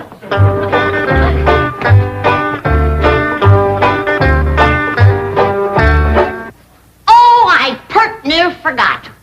I have have some goat's milk. After Mrs. Drysdale takes my sobering up mash, she has to have fresh goat's milk every half hour to stop the burning. Well, I reckon Jethro can borrow some. Well-to-do neighborhood like this, folks is bound to keep goats. Everybody except us. We ain't even got a cow. Nor pigs neither. Nor chickens. We ain't even got nothing to pull a plow. You're supposed to be so dad blame rich. I'll bet we're the only family in Beverly Hills that ain't got a mule. I reckon it is high time I was stocking this place. Even Mr. Drysdale's been after me to buy some cattle. Well, good for him. Yeah, just the other day he says to me, Mr. Clampett, you got $25 million in cash. You ought to put some of that money into stock.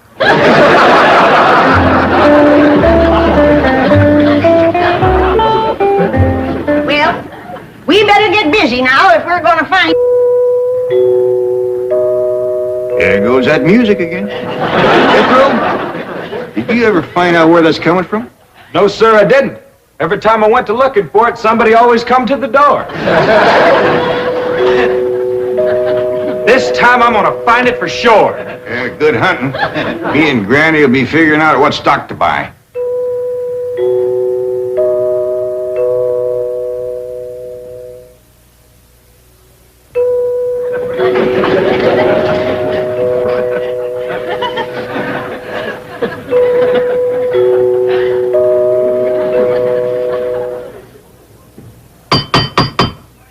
Doggone it, never failed. Howdy, Miss Hathaway. Oh, please stop calling me Miss Hathaway. Now, if I can call you by your first name, Jethro, surely you can do the same for me. But, Please? well, howdy, Miss Jethro. How about calling me Jane? I like that better. Well, are we all set to leave for Palm Springs? No, ma'am. Uncle Jed and me's going to town and buy some stock. Stock? Yes, ma'am. Mr. Drysdale, he told Uncle Jed he had ought to put some of his money into stock. He dictated a memo on that. But you needn't waste time driving into town. You can order your stock by telephone. Now, here are Mr. Drysdale's recommendations.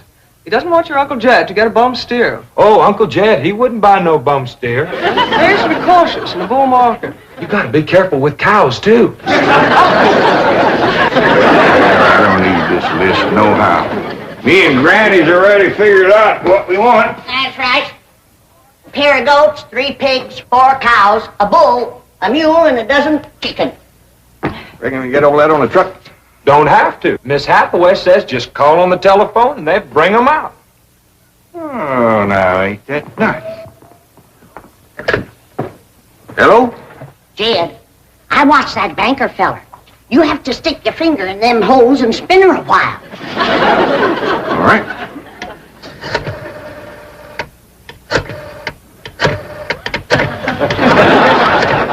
Reckon that ought to do it. Operator. Oh, howdy, ma'am. This here is Jed Clampett. I'd like to buy some stock. What number do you wish? Number? Oh, a couple of goats, 3 pigs, 4 cows, a bull, a mule, and a dozen chickens. I'll give you information. Well, thank you, ma'am. I appreciate all the information you can give me. It's the first time I ever bought stock on the telephone. Perhaps I'd better connect you with the supervisor. 2 heads is better than 1. Supervisor speaking. May I help you? Well, thank you, ma'am. This here is Jed Clampett. I'd like to buy some stock. Do you know the number you wish to reach?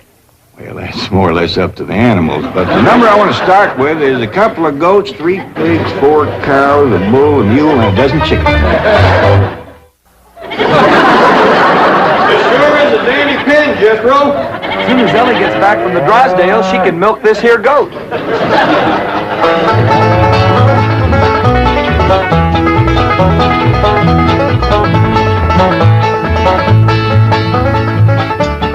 Mr. Drysdale sure has got a nice house, ain't it, Granny? Yep. Nice house, nice car, nice job. But the evil of drink has sure laid a heavy hand on his heart. Never forget, Ellie, drinking is a curse. But you take a drink now and then, Granny. Never more than a thimbleful.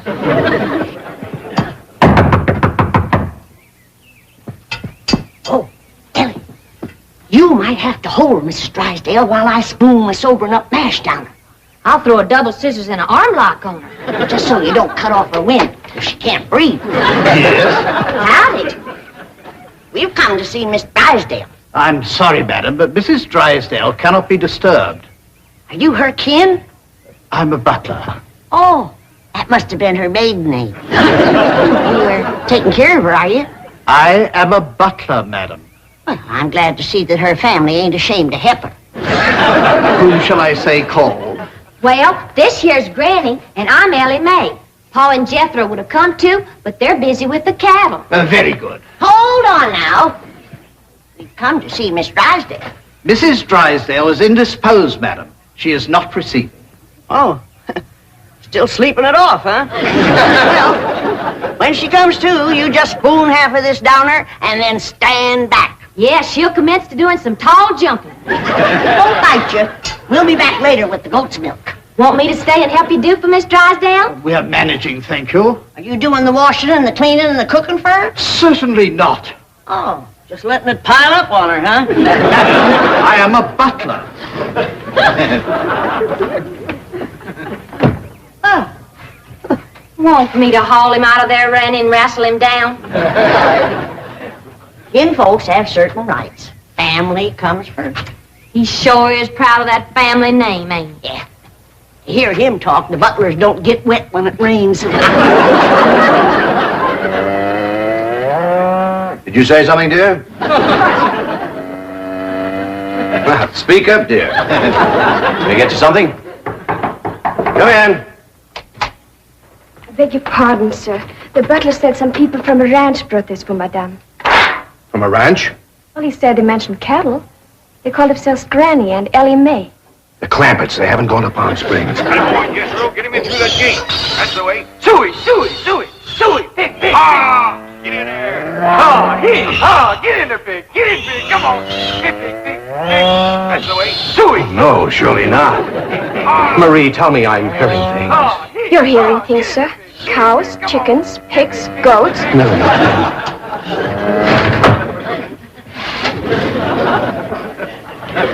Anything I can do, sir? Pray, Marie. Pray. Yes, sir, Mr. Drysdale. I finally took your advice and put some of my money in stock. How's that goat milk, Ellie? Just fine, Pa. As sure as a dandy pen, Mr. Drysdale. Yeah, good stout fence around outside. Of course, that one across the middle ain't so much.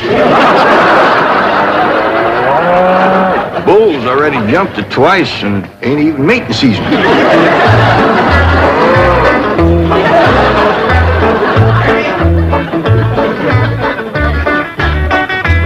Got ourselves some mighty fine-looking stock. Of course, they need a little fattening up. Mr. Drysdale happy to see him? Granny, he was so happy he couldn't talk. He just kind of hung on the fence and made little gurgling noises in his throat. Well, that poor man has some joy coming to him. I'm glad to be able to help him to forget his trouble for a spell.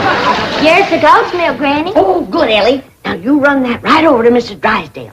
That's sobering up mash. Smart's considerable, unless you follow it up with fresh goat's milk. Ellie, Mr. Drysdale ever find his tongue? Yeah, Pa. Whilst I was milking the goat, I heard him kind of mumbling like he was giving thanks. He says, "Oh, what have I done to deserve this?" Lord love him. Ain't that pitiful? Hurry, child, now hurry. You know, Granny, it gives a person a mighty good feeling to help a neighbor. You betcha. And he needs us, because his wife's kin ain't no help. Who's that? That high and mighty Mr. Butler, that's who came to the door when Ellie and me took the mash over. Wouldn't let us see Miss Drysdale. Well, now, you can't hardly blame him for not wanting folks to see it. Uncle Jed, the bull jumped that little fence again, so I tied him back over on his side. Where's Mr. Drysdale? I asked him to come in for some coffee. It was the funniest thing would happen to him. You know how he was hanging on the fence of the stock pen, kind of gurgling and mumbling happy-like? Yeah. Well, all of a sudden, he points up towards his house and says, "My wife, that's her window." Then he goes tearing off into the bushes like a bear was after him. She took some mash and he seen her jumping. Right, Ellie, he's going to get there with the goat's milk just in time. Oh, Sonny. Sonny, your mumsy just had the most ghastly dream. I was going to see our new neighbors, the Clampetts, and suddenly this dreadful giant appeared with a huge gun and shot my beautiful fox fur. Isn't that the most dreadful... Claude, what are you eating? Ah, did Ravenswood bring my darling boy some nice fishy scraps? Claude. Claude! Marie, come and get Claude. What's the matter, dear? Claude, he's having a seizure or something. Is something wrong? Yes, Marie. Open the window. Yes, let's have some fresh air. No. You take Claude to the doctor. I'll get the window.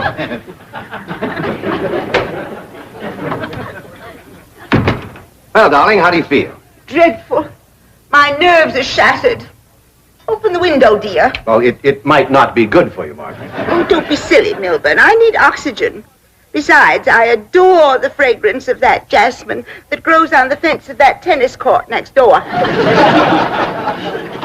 Now, open the window. All right, dear, but first I have a surprise. Surprise?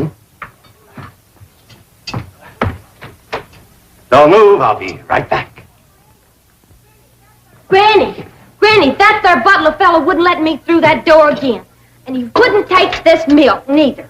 Why not?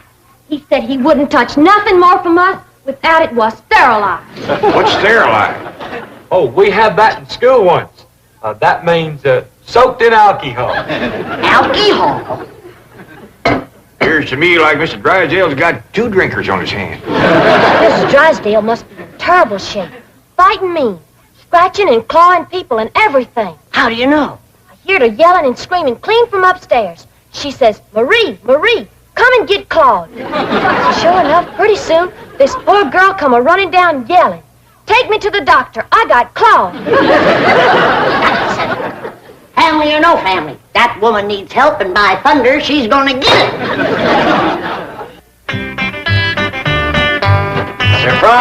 Surprise! Milburn, have you taken leave of your senses? You know I'm much too nervous to watch television. But, darling, the doctors in Boston said your nerves were just fine. Those Boston doctors. They had the audacity to tell me that I was perfectly healthy. I said, I'm not paying you all that money to tell me I'm healthy. Milburn, I do not want to watch television. Well, you don't have to watch it, dear. Just listen. There's an exciting Western on. Western? Milburn, shut that off and open the window. I will. Oh, there we are.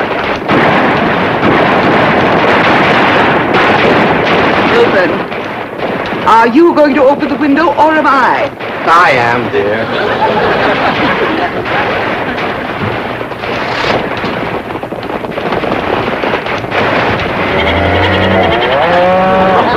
There, you see, the cattlemen and the sheepmen are fighting it out. Well, if you won't turn it off, I will. Oh, dear, I do admit that's a very old plot, but I'm sure we can get something better. That's the window he pointed to right there. I've got to get some fresh goat's milk up to that woman some way. I could shinny up the tree and climb right in that window. Oh, Jethro, it ain't fitting for a man to be in a woman's bedroom. How about me? No, Ellie. You're too young to handle somebody wrestling in the grip of old John Barleycorn. I gotta get up there and have a goat handy to milk ever so often. I think I got it figured out, Granny. I'll get a rope, throw it over that limb, hoist you up to the window. Jethro, you get that Mr. Butler away from the front door. Then, Ellie, you take the nanny goat, lead it upstairs to her room for Granny. All right, Paul. But that little goat ain't gonna do nothing unless he's got that little chicken sitting on his back. That's all right. Raw egg ain't gonna do Mrs. Drysdale a bit of harm.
Margaret, what are you doing? Packing. I'm leaving immediately. Oh, don't leave me. I love you. I love you too, Milburn. Why don't you come to Boston with me? You haven't seen Sonny for a long time. I don't understand. Why have you suddenly decided to go back to Boston? To see those doctors. Let them dare to tell me now I don't have a nervous condition. I'm even having hallucinations. It's wonderful. Hallucinations? I just saw a witch fly by that window, and there's a goat in the bathtub with a chicken riding on its back. Oh, you couldn't see them, dear. Only someone with my shattered nervous system. There goes the witch again. Oh, Milburn, I'm the happiest woman in the world. It's marvelous. Wait until those doctors hear this. Can't get in the attic and she won't open the window. Ice me up again. Here, Milburn. Let's have a vitamin toast to my coming triumph.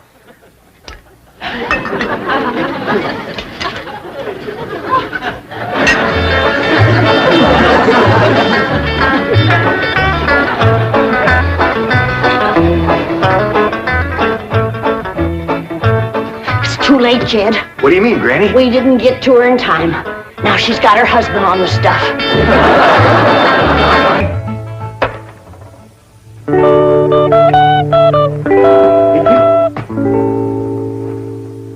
Ellie Mae Clampett. Why, you're the prettiest thing I ain't never in all my born days. Not an old mountain goat like me ever get a young'un like you. You're a queen. That's what you are in that shiny dress standing there. You're a queen. Feel it, Paul. It's slicker than a toad's belly. I'll give you if it ain't. What kind of dress they call that? This is what you call a ball gown. A ball gown. Well, you's even catching on to what this name. Well, Miss Hathaway, she pinned a piece of paper onto every dress she got me, telling what it was for. You better tote along the shotgun and keep fellas away. Oh, no, Paul. That's what I'm going out for, to meet some fellas. Hallelujah. You know, you're going to find out something I've been saying is the truth. You don't have to dress up in boys' clothes to have fun with boys. I'm going to keep my promise, Paul. I ain't going to wear nothing but dresses for 3 whole days. And I'm going to keep my promise, too. If you don't have just as much fun as you did climbing trees and wrestling, you can go back to wearing your pants and shirt. Goodbye, Paul.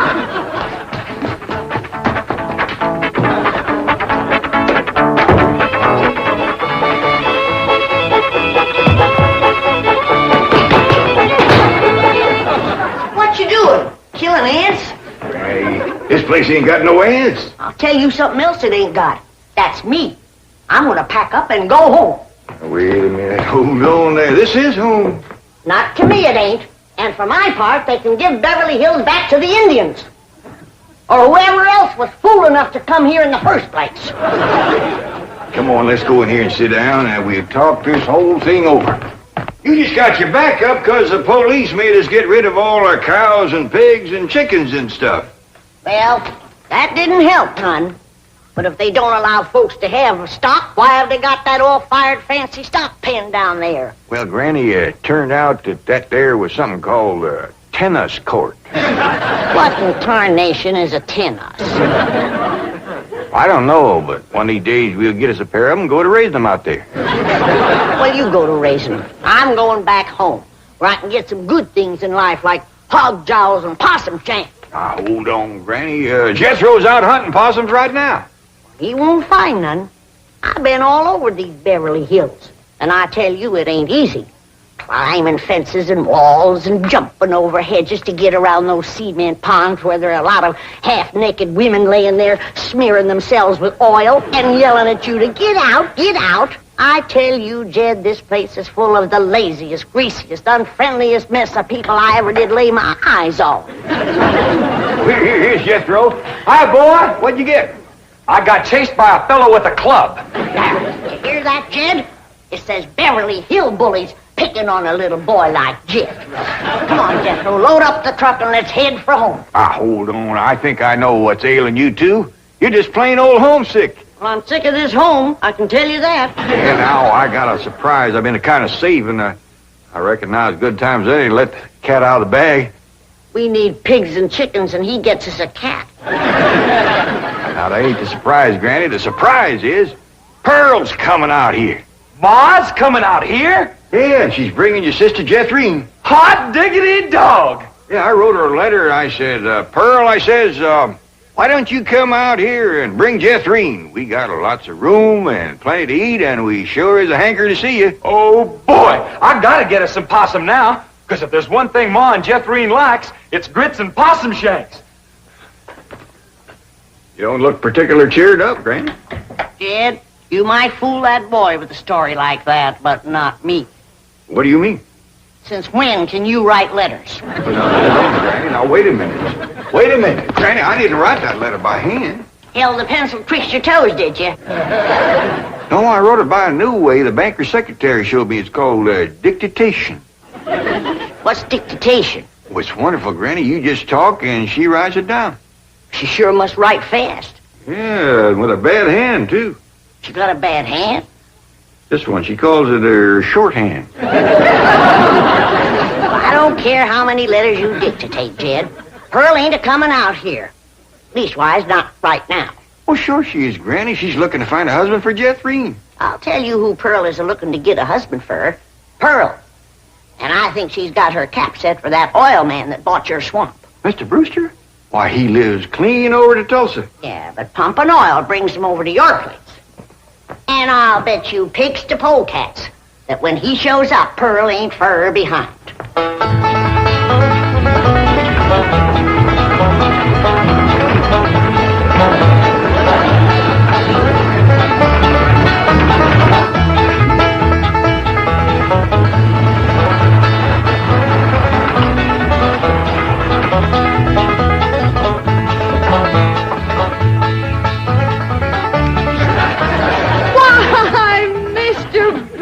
Of all people, fancy meeting you here. Small world, ain't it? Yes, it certainly is. Oh, this here's my daughter, Jethrine. This is Mr. Brewster, dear. I'm pleased to meet you, young lady. Hi. May I give you a hand, Mrs. Bodine? Oh, thank you. Stay in the buggy, dear. Careful now. There we are. Well, I see you girls are on your way to a Halloween party. What kind of party? Halloween. What's a Halloween?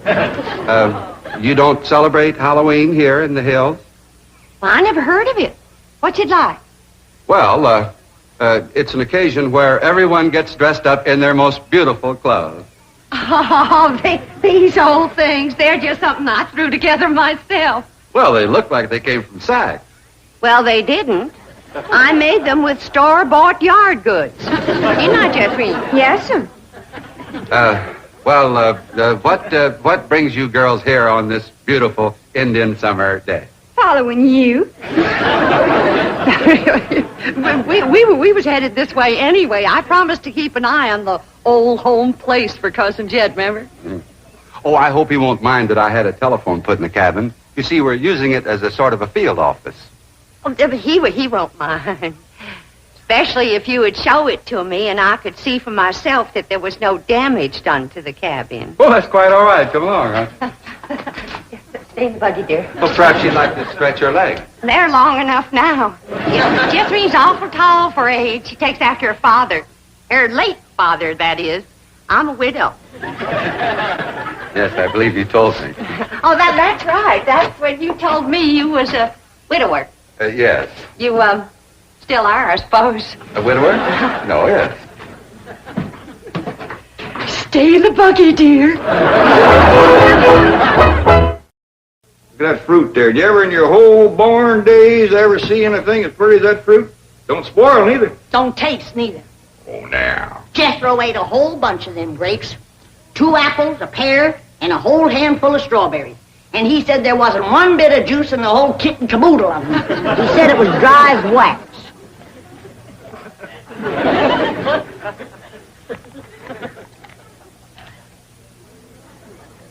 This is mighty dry and gummy.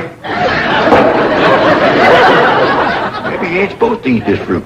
That's the trouble with this miserable place. You ain't supposed to do nothing. You ain't supposed to have cows or pigs or chickens. You ain't supposed to fire up the still and make a little moonshine whiskey. Answer me, what can you do in this Beverly Hills? Well, you can do lots of things, Granny. Things you couldn't do back home. Name one. Well, you can call up your friends on the telephone. No, you can't. Why not? 'Cause we ain't got no friends, that's why not. There ain't been one neighbor come a-calling on us since we moved in here. Oh, so that's what's ailing you. Nobody's been coming to call. Well, now you gotta remember what Pearl said. This here is Beverly Hills where the movie stars live. What's that got to do with it? What's that got to do with being friendly? Nothing, I just thought it might sidetrack you. Well, it didn't.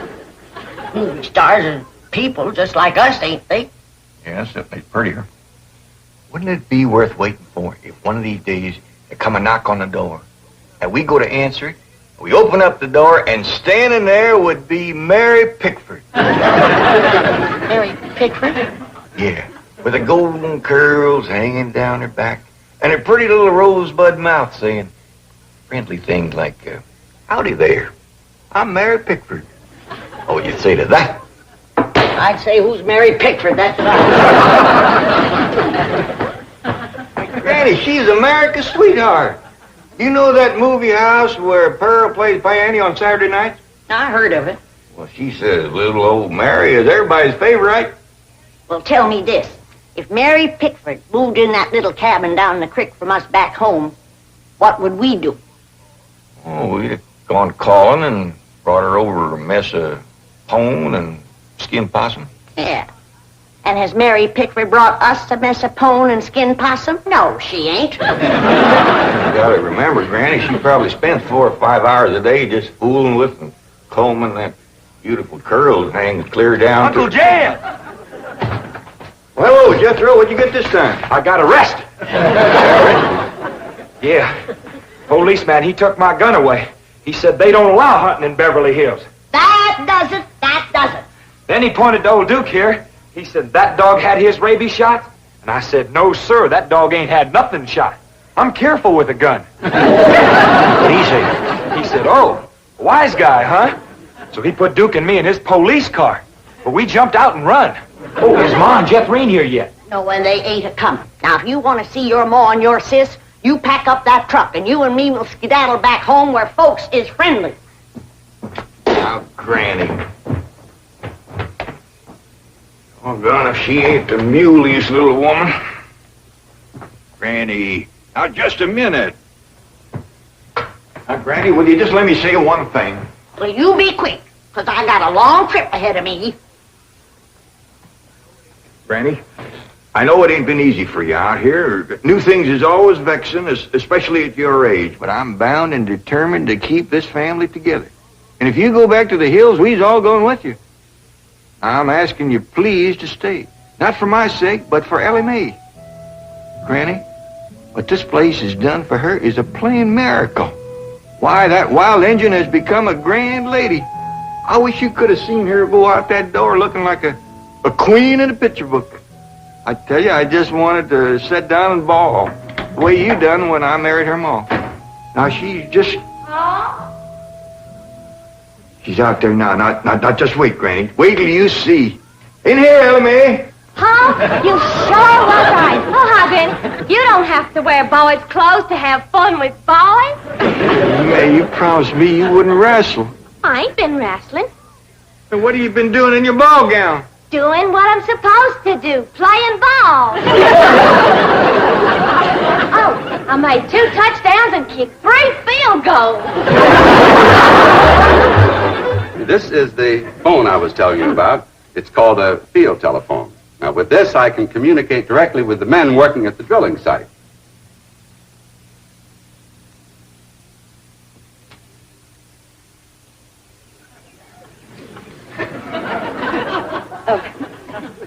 Any young men down there? Oh, yes. Any unmarried young men? I'm sure there are.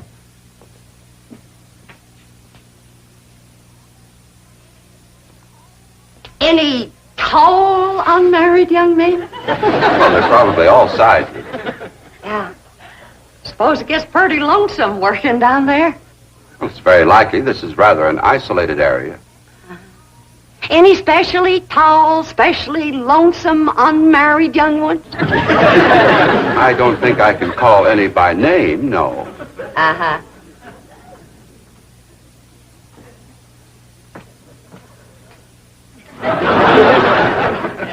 Well, I was just wondering.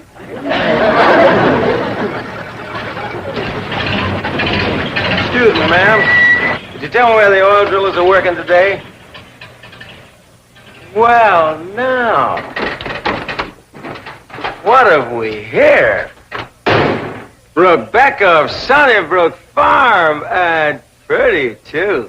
Ooh-wee. I bet you're an armful of mama. I mean it, honey. I like big girls. You just do things to me. You carry me away. All right. Hey, what's going on here?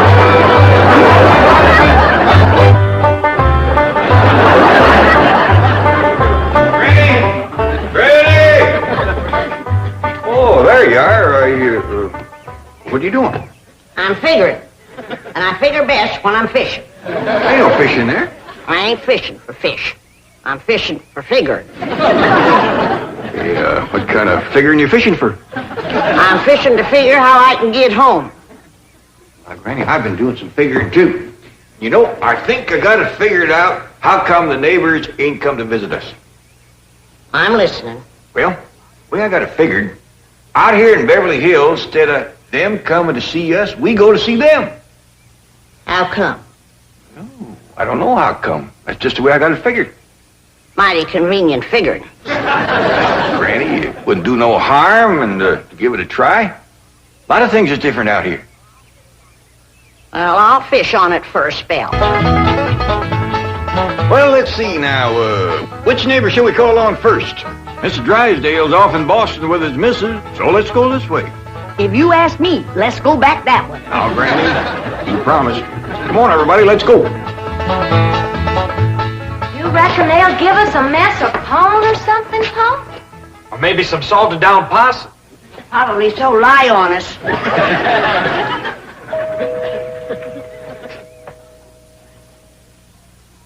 I'm not expecting anyone, Agnes. Oh, it's probably just some children playing trick-or-treat, ma'am. Hi, ma'am. We's the Clampetts. You got something for us? Yes, bro. Aren't you rather big for this? Yes, ma'am, we are. In fact, I don't see how anybody gets through that little door. Just a minute. Come in. Come in and set a spell, as you folks say up in the hill. Well, thank you. We got a lot of calls to make. This here is Granny. Howdy. Hello? I'm my daughter, Ellie. Oh. My nephew, Jethro. Oh. And I'm Jed. Hello, Jed. I'm Agnes. Just call me Aggie.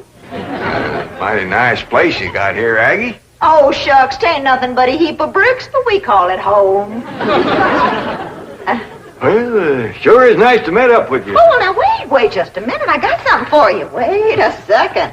Here you go, Granny, and Ellie, that's you, and Jethro, you and Jed. Here. Yeah, thank you. That's mighty neighborly of you. And you must come and see us sometime. Yeah, we'll go hunting together. Hey, Aggie, you like to play football? Love it. Well, there's a whole bunch of fellas that plays in the pasture down the way a piece. And they'd like it just fine if I could bring some more girls along. Now, don't forget. Please, can we go out now? Not yet, children. Not till it gets dark.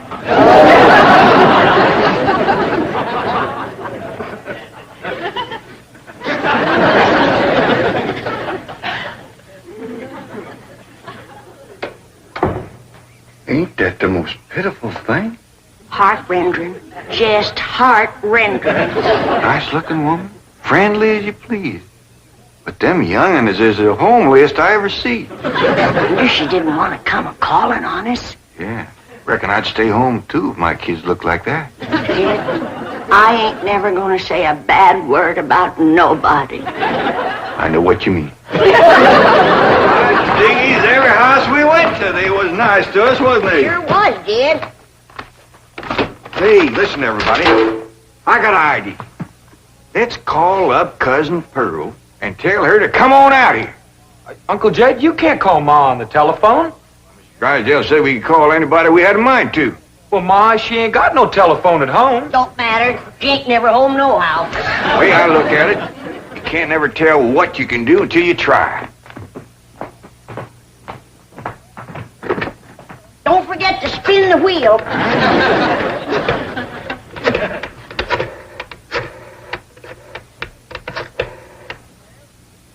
Howdy, ma'am. I want to talk to Pearl Bodine back in Oxford. That's right, operator. J.D. Clampett in Beverly Hills. Jed's sure gonna be surprised to hear me talking at him on this thing. Oh, they're ready to make the connection.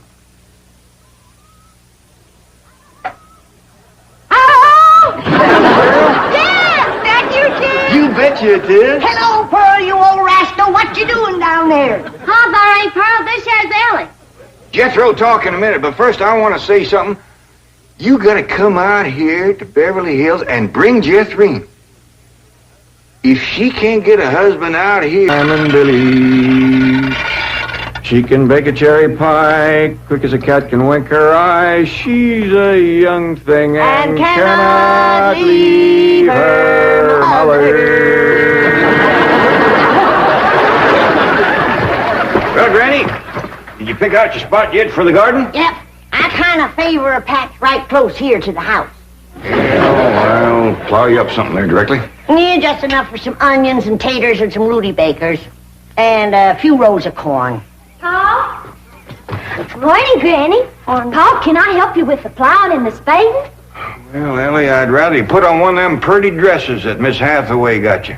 But, Paul, I can plow better in these clothes. Plowing. You know, Ellie, I'd like you to wear one of them dresses kind of regular. Wouldn't you, Granny? You're mighty fetching in a dress, Ellie. Prettier than a tub of fresh churned butter. Paul, if I go to wearing them dresses, Jethro will make fun of me. I reckon he hadn't better. Now, you run along and put on something with skirts. All right, but he hadn't better make fun. He won't. You know, speaking of Jethro, I think he's got himself a sweetheart. The banker's secretary? That's right. They was out together last night. What'd they do? Well, I don't rightly know for sure, but it was something to do with bowls. All you do with bowls is eat. Well, I reckon that's what it was then. She said she was going to take him bowling. You know, Jed, I kind of like that Miss Hathaway. Yeah, I think she kind of likes us, too.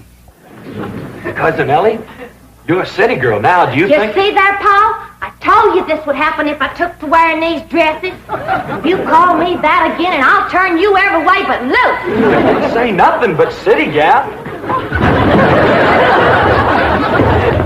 Ellie Mae Clampett! You get up from there or you're going across my knee. And Jethro, you're going across mine. What did I do that was so all-fired bad? In that dress, she looks just like a city gal. You did it! I reckon we better go out there and see she don't hurt him.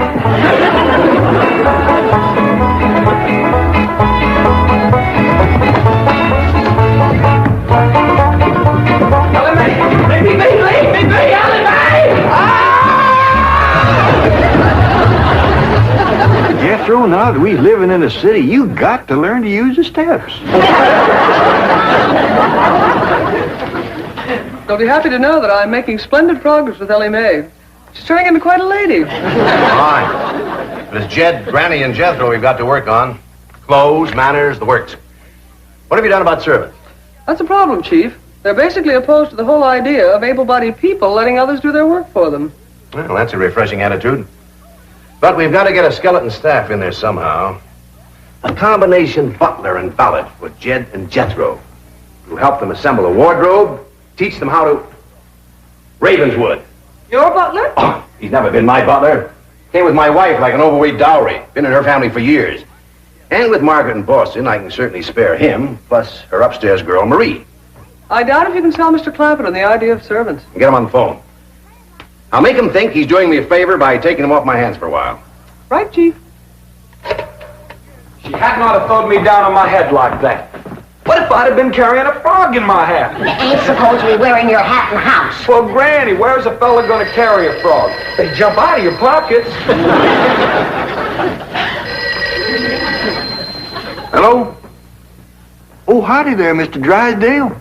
Glad to have you back from Boston. Your missus come with you? Oh, that's too bad. Well, the reason I called, Mr. Clampett, is I have a butler. Well, he really belongs to my wife's family, but he's been with us ever since we were married. And I was wondering if you'd let him come and stay with you for a while. You mean board with us? Well, I guess you could call it that. Who's going to board with us? Just a minute. Some kin of Miss Drysdale named Butler. Why we be just... That's that no good fat rascal that wouldn't let Ellie and me in to help Miss Drysdale when she was sobering up. Hello? Granny was talking at me, but she's done now. Oh, no, she ain't. Just a minute. Granny, let me hear the men out, and then we can talk it over. Yes, sir, Mr. Drysdale, I'm a-listening now. Well, in addition to Ravenswood, he's the butler, you can also have my wife's upstairs girl, Marie. Margaret may be away for some time, and I have absolutely no use for him. Well, I sure would like to oblige. Me and Granny will talk it over, and I'll call you. Oh, thank you. You'll be doing me a great favor. I was glad to help out when I can. Thank you again, Mr. Clampett, and goodbye.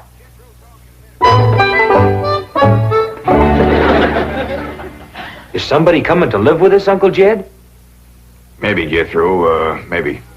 Why don't you go out and make up with your cousin Ellie? Okay, Uncle Jed. All right, Jed. Let's have it. We going to board that butler fella? Well, Mr. Drysdale will take it mighty kindly if we did. He says he ain't got no use for him. I don't like him myself. You only met him once? Once was enough. I asked him real nice. I said, are you doing for Miss Drysdale that she's feeling poorly? Are you doing the washing and the scrubbing and the cleaning for her? And he looks right down his nose at me and says, Madam, I am a butler. I reckon he is proud of his name. Kind of fancy. Ravenswood Butler. I don't care if it's Stonewall Jackson. And I think Mr. Drysdale has a lot of gall to ask us to take his wife's kinfolks off his hands. Well, now, I'm mighty beholden to him. You know he's keeping my $25 million in his bank, and he ain't charging me one penny to do it. That's his business. You didn't ask him to do it. Well, now, Granny, if it was just Mr. Butler, I might agree with you, but there's a sad side to the story, too. What's that? Well, you've heard of Mr. Drysdale speak of his stepson. That's his wife's boy by her first marriage. The one they call Sonny? Yeah. Well, it seems she's got a girl, too. And there must be something wrong with her. What? Well, I don't know, but they keep her upstairs. No.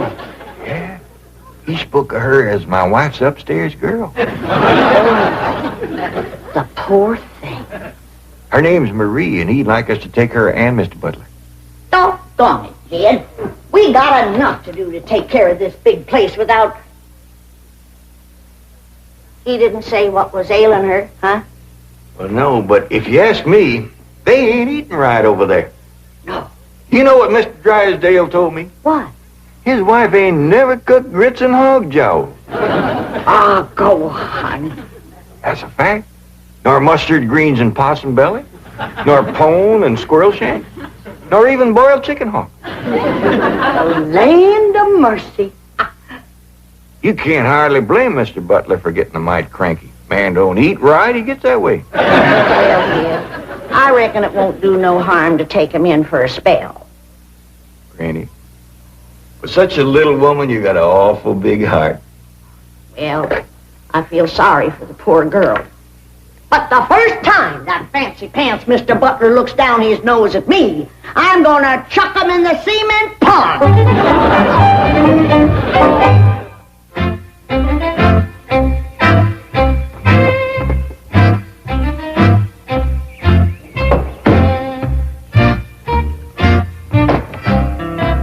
Now, I'm doubling your salaries for the length of time you stay at the Clampett home. But if one word of this gets back to my wife in Boston, you're both out of work with no references. Actually, you will find the Clampetts to be basically fine people. All they need is a little polish. Polish? They need sandblasting. However, I think Miss Hathaway's plan may overcome their initial resentment of wearing city clothes. Yes, I think I have devised rather a clever strategy. To put it briefly and succinctly, my strategy is as follows. I shall propose to the Clampetts that they sit for a family portrait. As you know, my hobby is painting. Now, I should suggest to the Clampetts that their attire match their background, which is, of course, their beautiful mansion. They will no doubt see the logic of my didactic approach, accede to my wishes, don suitable raiment, and, once they have seen themselves thus attired, take... We're in. Let's go. We forgot to dust the stair rail. I'll do it, Granny.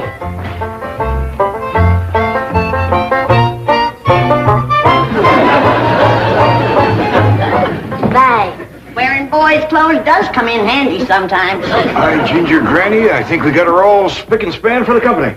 They ain't a speck of dirt no place. Can I go swimming now? Me too? As soon as we help Granny clean up the kitchen.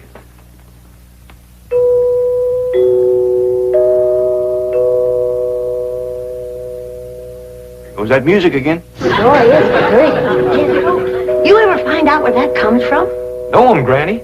Every single time I commence to looking for it, somebody comes to the door. Nobody to the door now? There will be. You'll see.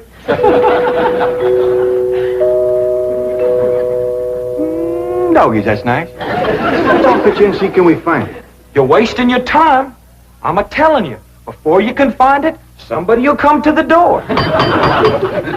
There, you see? Happens every time. I remember, Ravenswood. I'm counting on you. Don't fail me. You have my word, sir. I've been butler and valet since boyhood, as was my father before me and his father before him. And I've yet to meet the man or woman who posed a social problem too difficult for me to handle. That's the spirit. Howdy there. Remember me, Mr. Butler? No! Ravenswood, come back! You gave your word! Come back, you coward! Come back here! I'll cut off your fringe benefits! Ravenswood probably forgot something. He'll return shortly. Meanwhile, this is Marie, Mrs. Drysdale's upstairs girl. Marie, J.D. Clampett, Howdy. Jethro Bodine, Ellie Mae Clampett, and Grandma Clampett. No, ma'am. I am a Moses. Pardon? Granny's related on my wife's side. They's the Moses family from Tennessee. Then your name is Granny Moses?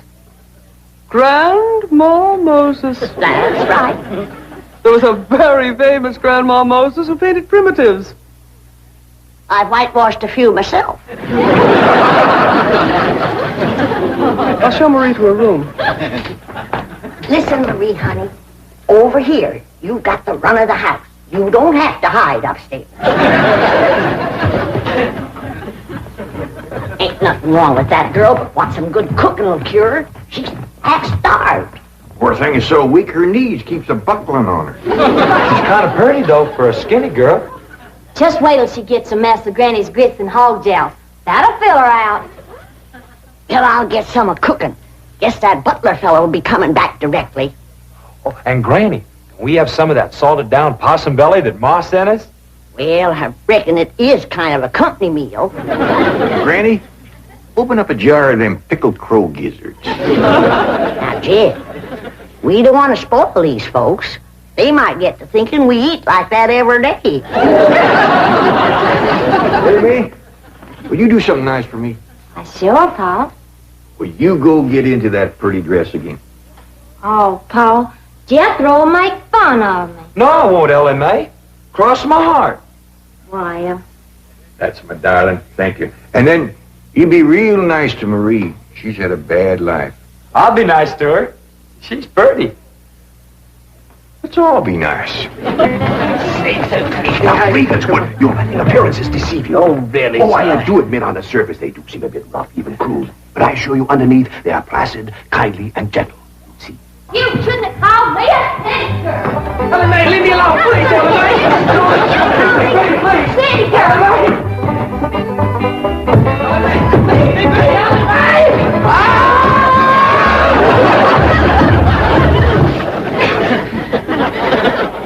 Mr. Butler, don't never say anything nice to that girl. She'll kill you. Come back here. Coward! Come back! You promised! Jan, Ellie throwed me down on my head again. If she don't stop that, I'm gonna get a headache. Stop riling her, Jethro. But golly, all I said was she's pretty. That ain't no call to bust a fella's head. Pardon. Oh, howdy, Marie. Hi, Marie. Are you hungry, darling? No, madame. I'm whooping up something here that'll just set your mouth to watering. Put some strength in your limbs, too. Tell her what it is, Granny. A great big mess of grits and hog jowls. And salted down possum belly. Oh, pickled crow gizzards. How you like that? Don't tell me that child ain't hungry. Why, she's ready to drop in her tracks. Set her at the table and I'll dish up a mess. No, please. I only came in to bring you a message from Miss Hathaway. She's preparing to paint the family portrait. And she wishes to know if you all will sit for her. May I tell her that you will sit for her? Well, yeah, I reckon we'll do that. Merci.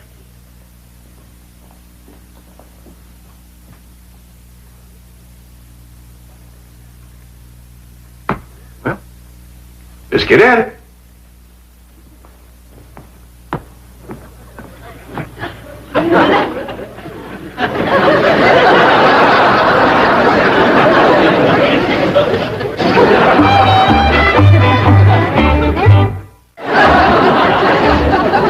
It's all right to talk while we're sitting. Yeah, I reckon. Found out something about Marie.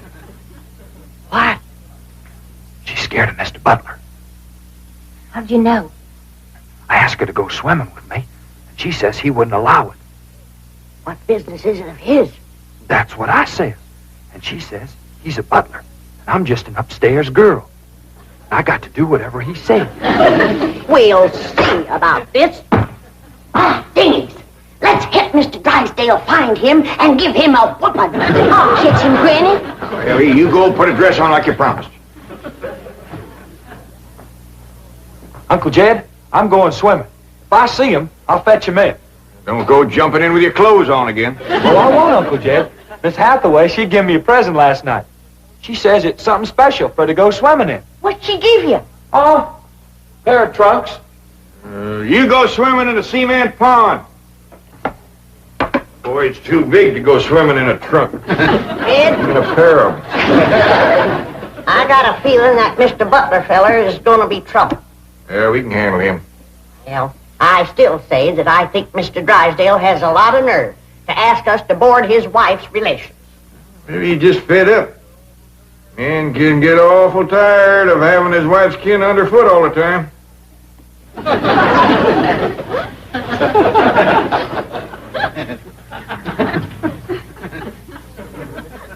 He told me that Butler fella had been living with him ever since they was married. I declare some in-laws latch on to free room and board like leeches. It takes a mule kick to jar 'em loose. You can't hardly blame Mr. Drysdale for trying to get shed of a critter like that.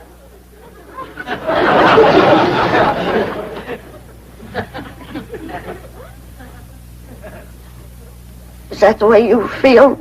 You bet it is. I'll see how fast I can get packed.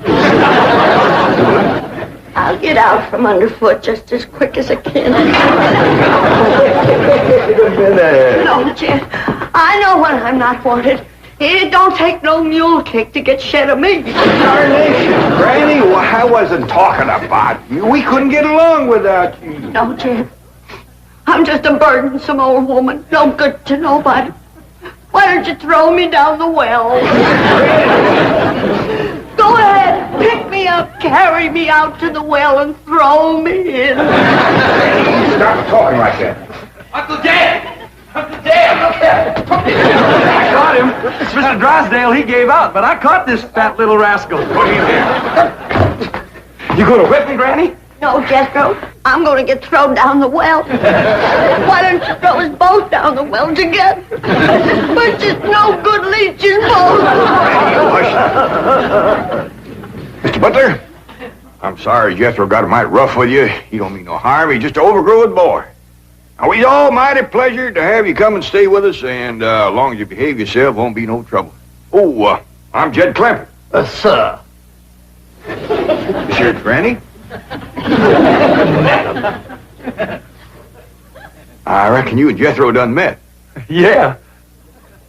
Sir. Oh, and this here is my daughter, Ellie Mae. Enchantée, mademoiselle. Vous êtes très belle, très charmant, très ravissant. Don't you dare use them kind of words to a lady. What do you say, Granny? I ain't sure, but it sounded dirty. If your daughter was pretty and charming, oh, you're so different from all the others. You're like a beautiful city girl. He had not have said that. Oh, Marie, Oui, Miss Jane. didn't you say the Clampetts had agreed to sit for their portrait? Oui. They said they would do it. What? I believe it to be self-preservation, madam. No!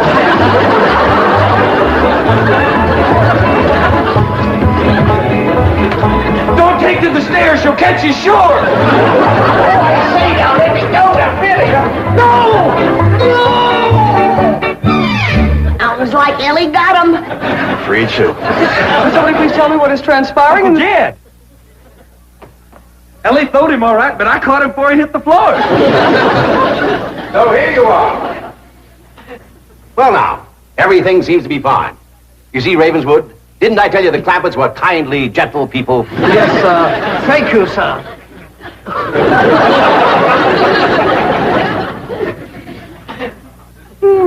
We're gonna have to feed up both of them, Granny. His knees is buckling, too. That's what we're yelling about. Sounds like he said we got a litter from Mom. What's all the commotion? Ellie says Jethro says Pearl sent us a litter. A litter of what? Did you hear what? No, but I bet you it's kitten. Probably kittens. Pearl's always trying to give away kittens. Well, there y'all are. Where's the kittens, Jethro? What kitten? Didn't your ma send us some kittens? Just a minute. No, just a letter. Jethro, how could you think that kittens would...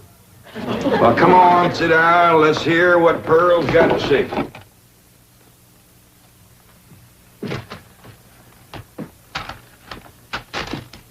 Dear son and kinfolk, I take pen in hand to say we are all fine back here. How are you all out there? Just fine, Pearl. That's right. Jethro, I hope you are making good marks in school out there. Ma thinks I'm going to school. Are you in the 5th grade like you would be here? Doggy, Jethro, I clean forgot about putting you in school.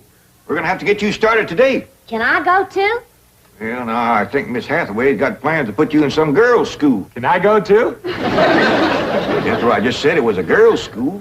That's why I want to go. I like girls. I don't. Let's get finished with the letter. After that, we'll take care of school. Your sister, Jethrine, had a narrow escape. A city dude tried to take advantage of her. What does that mean, Paul? That's, well, Granny will explain that to you later. Tell us more about the city dude, Jethro. His name is Jasper Heath. Jasper Heath? That's a funny name. Oh, there's a dot in there. His name is Jasper. He wears patent leather shoes and spats on them. Don't sound too neat, does he? He seen your sister at the cabin when I went there to keep an eye on it for Cousin Jed. I know what Pearl went there to keep an eye on. Mr. Brewster. Well, now, Granny, Pearl's a widow woman. She got a right to look. I ain't knocking it. I got my eyes open myself. At first, I thought the city dude worked for Mr. Brewster, so I drove back out to the cabin to give him a piece of my mind. I could put a bug in that Mr. Brewster's ear. Look out for feathers. Feathers? The more Pearl has her eye on a man, the more feathers she sticks in her hat. That's right. 3 and 8 came in flowing 2,000 barrels a day. And it looks like the news strike's going to be even better. There's no doubt about it. This is one of the richest pools we've ever hit. Yep, everything from here is good news.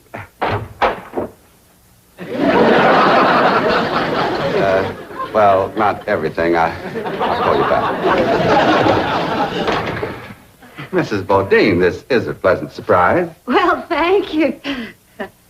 Although you might not think it's so pleasant when you hear what I have to say. Oh? One of them oil fellas working for you has made advances to my daughter. Made advances? Well, what would you call being picked up and carried off by brute force? Well, I'd call that making advances. What's his name? Jasper Depew. Jasper Depew. I ain't seen him myself, but from what Jeff Green tells me, he's a pretty slick article. Well. Oh, Mr. Brewster, you don't know how hard it is for two girls living alone like Jeff Green and me. You see, my son Jethro's in California with Cousin Jed, leaving us no man to protect us. I'm a widow woman, you know. I guess wherever you have two unattached girls living alone, there's bound to be trouble.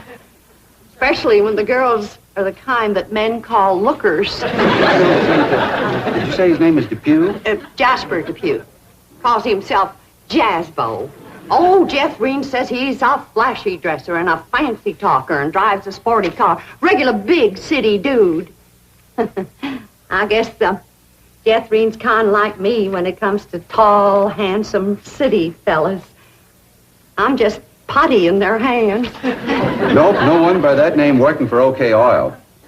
You mind if I look? Oh, well, no, go right ahead. I'm bound and determined to find the rascal that trifled with the affections of my sweet, innocent, helpless baby girl. Ma! Jeff Green, I thought I told you to stay in the buggy. I seen Jasper Depew coming. Here? Yes'm. Oh, well, thank goodness we got Mr. Brewster to protect us. Oh, there he is. Mr. Brewster throwed his arms around me and helped me in his strong embrace. What's an embrace, Paul? Well, that's when folks kind of twine their arms around one another. You mean like wrestling? It's sort of like wrestling, except they ain't mad. It's like wrestling for fun. I reckon you could see that. Then we heard a knock on the door, and we knowed it was Jasper He. Better look for that dot again. Oh, yeah. We knowed it was Jasper. He was there to get Jethrine. Her beauty had set his heart to burning with flamin' desire. What's flamin' desire, Paul? Well, Granny will explain that to you later. Well, I'll try. You're sure counting a heap on my memory.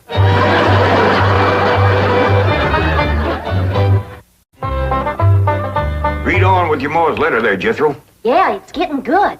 One city fella's got his arms around Aunt Pearl, and another's waiting at the door to grab Cousin Jethrine. My only thought was to save my daughter, so I tore loose from Mr. Brewster's embrace. I saw Jethrine heading for the door, so I quick throwed myself betwixt my child and danger. Sweet innocent Jethrine, not knowing better, let that rascal in.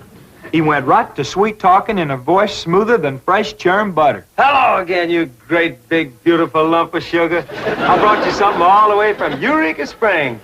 Genuine orchids growed in a hothouse. And this lovely young girl must be your sister. I'm her ma. No. Yeah. Well, for Jethrine's beautiful mother, a little gift of genuine French imported perfume all the way from Paris, France. Oh, well, you had an order. Oh, my goodness. Genuine Paris, France perfume. Look at that French writing on there. That says, ah, d'amour. That means, oh, love. Ain't he a sport, Ma? Sister Jethrine has got herself a steady fella now. He says he is going to ask for her hand someday. I hope he will take the rest of her, too. Ha ha. Give my love to all and be a good boy. I am going out now to mail this letter and get some more feathers for my hat. As ever, your loving mother. Sure nice to hear from Ma. Nice hearing. Jethro, you and me's got to go right out and find a school and get you to going. Granny, you pack up a nice lunch for Jethro to tote along. How about a big mess of poke greens and chitlins with some pole and a big pot of sorghum to dip it in? Fine. Oh, Granny, it don't have to be that fancy. Some of the other boys here in Beverly Hills might not have it so good. They go to complaining to their folks. Let them complain. It ain't gonna hurt none to raise their standard a little. I'll get the truck up to Jed. Paul, please let me go with Jethro. I can help him fight if the big kids in the 5th grade goes to picking on him. I know for sure that Miss Hathaway has got other plans for your schooling. But with Jethro gone, I won't have nobody to play with. Oh, yes, you will. I just remembered something. Mr. Drysdale's stepson is coming home for Thanksgiving. And he's going to be living right next door. And you can play with him. Mr. Drysdale gave me some pictures of him. Here's some pictures of Sonny. That's what they call him, Sonny. He's been going to a lot of schools, and you ought to know some real good games to play. Ain't he something? Yeah, but what? School, all right. Millicent, Schuyler, and Potts. I reckon them 3 is the teachers. 3 teachers? Must be awful big school. I'll say. Well, let's go in there and get you started. There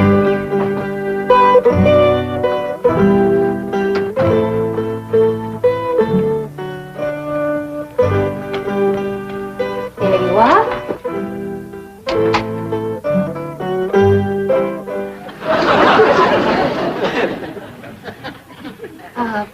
May I help you? Well, reckon maybe you can. Diana, someone has parked a most disreputable-looking vehicle outside my window. These gentlemen. Oh?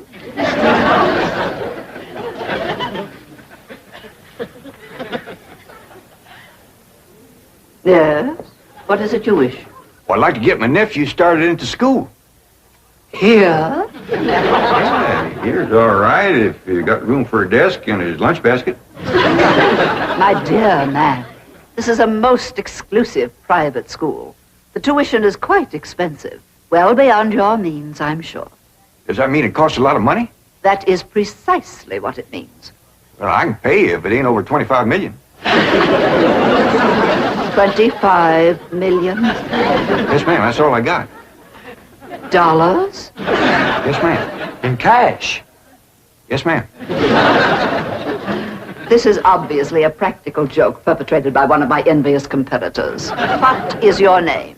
Jed Clampett, ma'am, and this here's... And you expect me to believe that you have $25 million? Well, no, not on me, ma'am, but my neighbor, Mr. Drysdale, he's keeping it in his bank for me.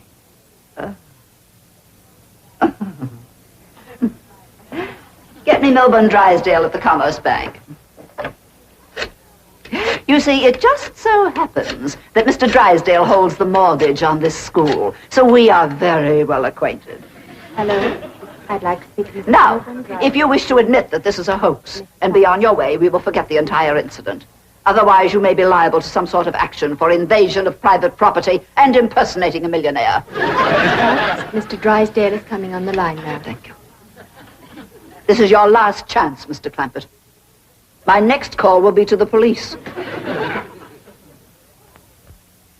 Very well. Mr. Drysdale, Millicent Schuyler Potts here. Come in, come in, come in, come in. Thank you, ma'am. Diana, tea for these gentlemen. Croppett? Oh, no, ma'am, Clampett. Tea, Diana. Use the Spode tea set. Well, sit down, sit down, sit down, sit down. Just the 2 of us. Ellie Mae and Granny didn't come. Yes, well, do make yourselves comfortable. Mr. Drysdale's exact words to me were, well, never mind his exact words. Apparently he values your friendship greatly, and Mr. Drysdale is a very important mortgage. Ma'am. Well, now then, shall we talk about your youngster who's entering our 5th grade? What is his name? Jethro Bodine. Bodine? Jethro. No, ma'am. Jethro Bodine. We always put the last name first. Now, male, of course. Yes, ma'am. Just got a letter this morning. Date of birth? December the 4th. Year? No, ma'am. Back home. We only been here a few weeks. Perhaps you should answer the questions for our vital statistics. Now, we need to know the complete birth date, which in turn gives us the exact age. Now, we have December 4th, and judging from the fact that your nephew is entering the 5th grade, I would surmise that the year is 51 or 52. Am I correct? Oh, Jethro ain't near that old. And in the 5th grade? Why, that's wonderful. Well, perhaps we have a budding genius on our hands. Archie! Now, Paul. Oh, Diana, I'd like you to bring me one of our boys' uniforms to show these gentlemen. A 5th grade size. No, on second thought, you'd better make it 3rd grade. He's younger than average. Mrs. Clark. We require that all of our students wear identical uniforms. It makes for less friction that way. Otherwise, the boys of millionaires are apt to be taunted by the really rich. I bet you Jethro will look right good in a uniform. He can't wait to be a soldier. Yes, many a young lad is like that. However, our uniforms do not reflect any militaristic design. No, rather, we strive for something gay, attractive, and smart. Oh, there you are. Charming, isn't it? Now, you take this home and have Jethro wear it when he comes to school in the morning.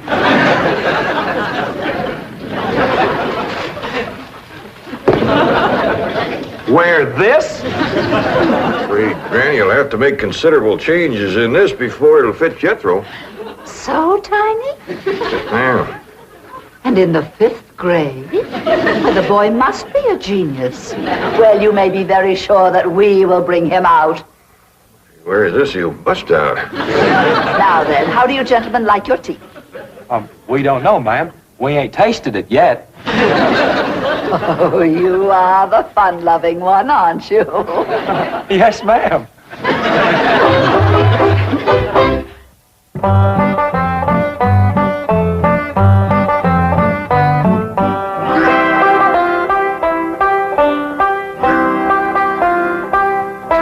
Granny, here's Jethro's school clothes. You want me to help let him out? Oh, well, thank you, Ellie, but let's see what has to be done. Maybe they fit him already. That's supposed to be a hat? I reckon so. What's that? Well, Jethro said it stands for POTS. Pots? That's the school he's going to. Pot school. Hell, he'll be learning a good trade. If there's something folks always needs, it's pots. Jethro can make you some dandy new ones once he catches on to it. Who Sam Hill is supposed to wear that? Well, Jethro, I reckon. Jethro couldn't have wore that at 3. Well, Paul said it would take some letting out. Letting out? There ain't enough seams in the whole world to let that out. How's it going, Granny? Are you getting my uniform already? Jethro Bodine? No, Granny. Over to school, it's Bodine Jethro. May, leave the room. You got no shame running around here in your underpants? Granny, these ain't underpants. They swimming trunks. You wrap that towel around you before I cut a switch. But Granny, Miss Hathaway says... I don't care who says what. I'll be glad when your ma gets out here to take you in hand and to make you some school clothes. These things ain't never gonna fit. But Granny, I gotta have these in the morning. It's a rule. All us kids over there's gotta wear these. And that coat, too. Yeah. I sure wish your ma was here with her sewing machine. Pearl's a whiz at making clothes. Now that you're going to be keeping company with Jazzbo Depew, you're going to need some nice clothes. I like the little fella, Ma. I'm glad, Jeffrey. But you got to stop picking him up all the time. He ain't heavy. That ain't the point. It don't look fitting for a girl to run around carrying a fella. All right. I won't pick him up anymore. Till we get married. Why would you pick him up then? To carry him over the threshold. You ain't supposed to carry him. He's supposed to carry... No, that's ridiculous. I declare, I don't know how I'm going to keep you in clothes the way you're shooting up. I start a new outfit, and by the time I get it stitched together, you've outgrown it. My new shoes is already too tight for my feet. Oh, them feet. If they get any bigger, you're going to have to go outside to turn around. My feet ain't as big as Jethro's. Well, of course not. He's a boy. Just think, your brother Jethro's going to school in Beverly Hills, California. Yeah. I'm homesick for to see him, Ma. Me too, Jeffrey. I'll bet your rich Uncle Jed has Jethro duded up like one of them actors in movie pictures.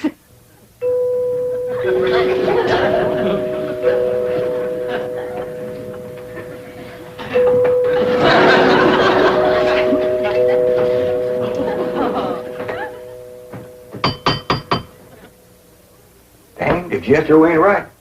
Every time that music plays, somebody comes to the door. Good morning. Surprise. Surprise. Good morning, Miss Potts. I decided to come by and drive our diminutive genius to school myself. What? Your nephew, Jethro. Oh, yes, ma'am. Jethro! Come on down here. You got to ride to school. Well, that's mighty nice of you, ma'am. Oh, tut. I am going to give the boy my personal special attention. I feel that when one... Well, howdy there, Miss Potts. You come to take me to school? You betcha she is. I want you to be a good boy, make good marks so your ma will be proud of you. This is your nephew? Yes, ma'am. You met him yesterday, remember? Of course, he does look a mite different in his uniform. Granny had a time getting it to fit, but she done it. You are in the 5th grade? Oh, yes, ma'am. Just finished 3 years in the 4th. But I can't. It's impossible. Oh, that ain't nothing. He got through the 1st grade in only 2 years. Under no circumstances can I allow this. Well, say, here comes Mr. Drysdale. I reckon he's coming to see Jethro off to school. Come along, Jethro. But take off. This is the way we go to school. This is the way we go to school. Here's Jethro's lunch. Oh, Jethro! You forgot your lunch. Now, Jethro, you share your grits and fat back with Miss Potts today. Want to come for a swim and see Miss Pond, Granny? Not me, child. If the Lord had wanted me to swim around in water, he'd have given me fins. Yeah, you sure are gussed up. Where you going? I'm going shopping for our Thanksgiving victuals. I hear your beau's coming to eat with us. I ain't got no beau. Your pa says so. Mr. Drysdale's stepson. You know, the one they call Sonny. Shucks, I ain't never even seen him. Well, your pa tells it. He's coming to court you and spark you. What does that mean? You don't know what courting and sparking is? No. No, I guess you wouldn't at that. Well, when I get back, you and me better have a little talk. Have you ever been courted and sparked, Granny? Honey? When I was a girl back in Tennessee, I set so many boys' hearts on fire that they took to calling that neck of the woods the Smoky Mountain. Well, see you later.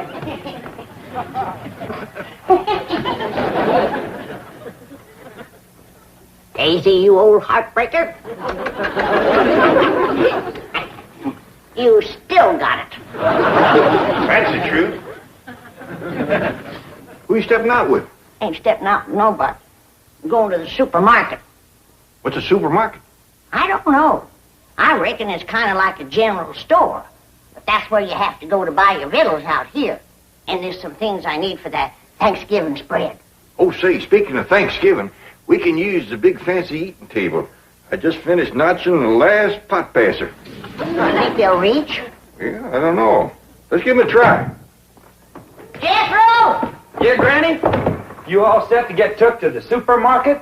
No, not yet. Fetch me a pot to the fancy eating room. Yes, sir.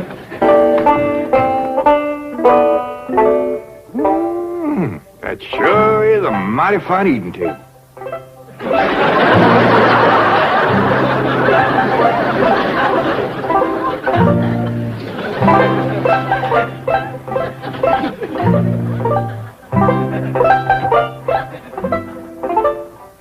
Jethro's fetching a pot.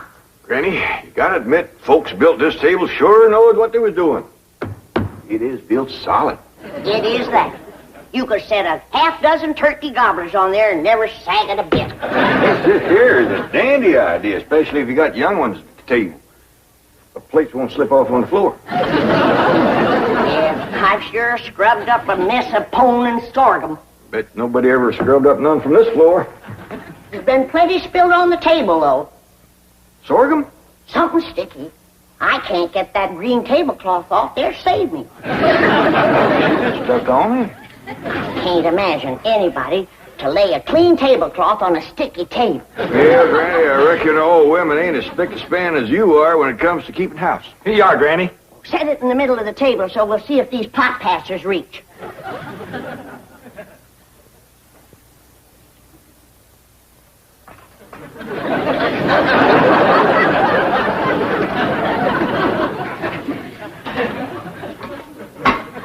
Yeah, I reckon that'll do the trick, all right.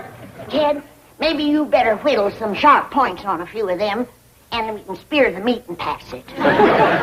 Good idea, Granny. I'll do that. How do you reckon the folks that lived here before us passed things? Well, they probably had a big family and passed from hand to hand. That reminds me, we're having 5 for our Thanksgiving meal. Yeah, you already told me. Company coming? Extra special company. Ellie's beau. Has Ellie got a beau? She sure has. Mr. Drysdale's stepboy, Sonny. Him and Ellie ain't never seen each other yet. Sonny and his ma just come in from Boston. But Mr. Drysdale says his boy will be just happy to come a-courting Ellie. I won't. I have never submitted to a blind date before, and I refuse to do it now. Sonny, dear, do it justice once for your daddy. He's not my daddy. He's your husband. All right, then. Do it for stepdaddy. It seems to mean a great deal to him. Mother, I'm the most popular man on the campuses of 3 universities. Vassar, Wellesley, and Smith. To those girls, I'm an idol, to be worshipped. I can't just date anyone. Sonny, dear, it might be fun to date someone new. Someone young, lovely, and charming.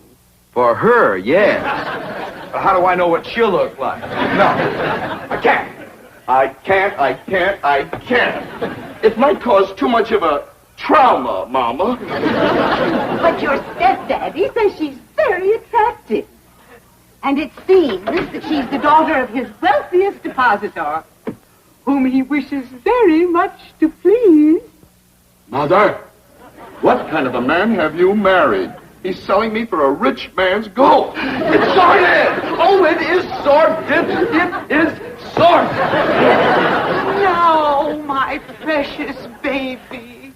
I know it was wrong of me to marry a common bank president, but I wanted you to have everything, and all I could give you was the heritage of a fine old family. But it takes money, too, darling. Money, I hate that word. Makes the rich the social equal of us. Oh, no, dear. It could never do that.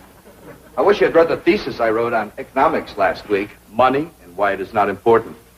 You know, for a boy who's been going to college for 17 years, you haven't learned much. Milburn, you must not throw it up to Sonny that he keeps going to college. He's trying to find himself. Don't take my advice. Don't look. Come on, dear. Let Sonny get dressed for his date. I'll draw him a nice hot bath. Try not to drown. Daddy? Just a moment, Daddy. You called me Daddy. You've never done that before. Well, don't ever do it again. I refuse to date a strange girl just to benefit your economic situation. Well, I've got news for you, Sonny. My economic situation and your economic situation have a very definite relationship. Money doesn't interest me. Who steals my purse steals trash. Well, you will have a date with Ellie Mae Clampett, and you'll be nice to her, or I'll cut off every penny of your trash. Milburn, did I hear you say that it's the Clampett girl you're asking Sonny to date? That's right. But, my dear, I haven't finished the genealogical check of their family tree. We don't know that Ellie Mae is socially acceptable for Sonny. Good heavens. Now, you listen to me, Sonny. Jed Clampett is thrilled at the prospect of his daughter having a date with you. A city boy, educated, refined. To him, you're a knight in shining armor, a handsome Prince Charming. He thinks you're the greatest thing that could ever happen to his daughter. Mr. Clampett sounds like a very intelligent man. Dear, I've heard the most disturbing reports about the Clampetts. I understand they're no better than peasants. Good heavens, a date with a girl like that is unthinkable. Now, Margaret, I hesitate to assert my authority. But unless I have assurance that my wishes will be carried out, I'm afraid I will have to... Mother! Dad! Who is that? Who is she? Who is what, dear? That divine creature by the pool next door.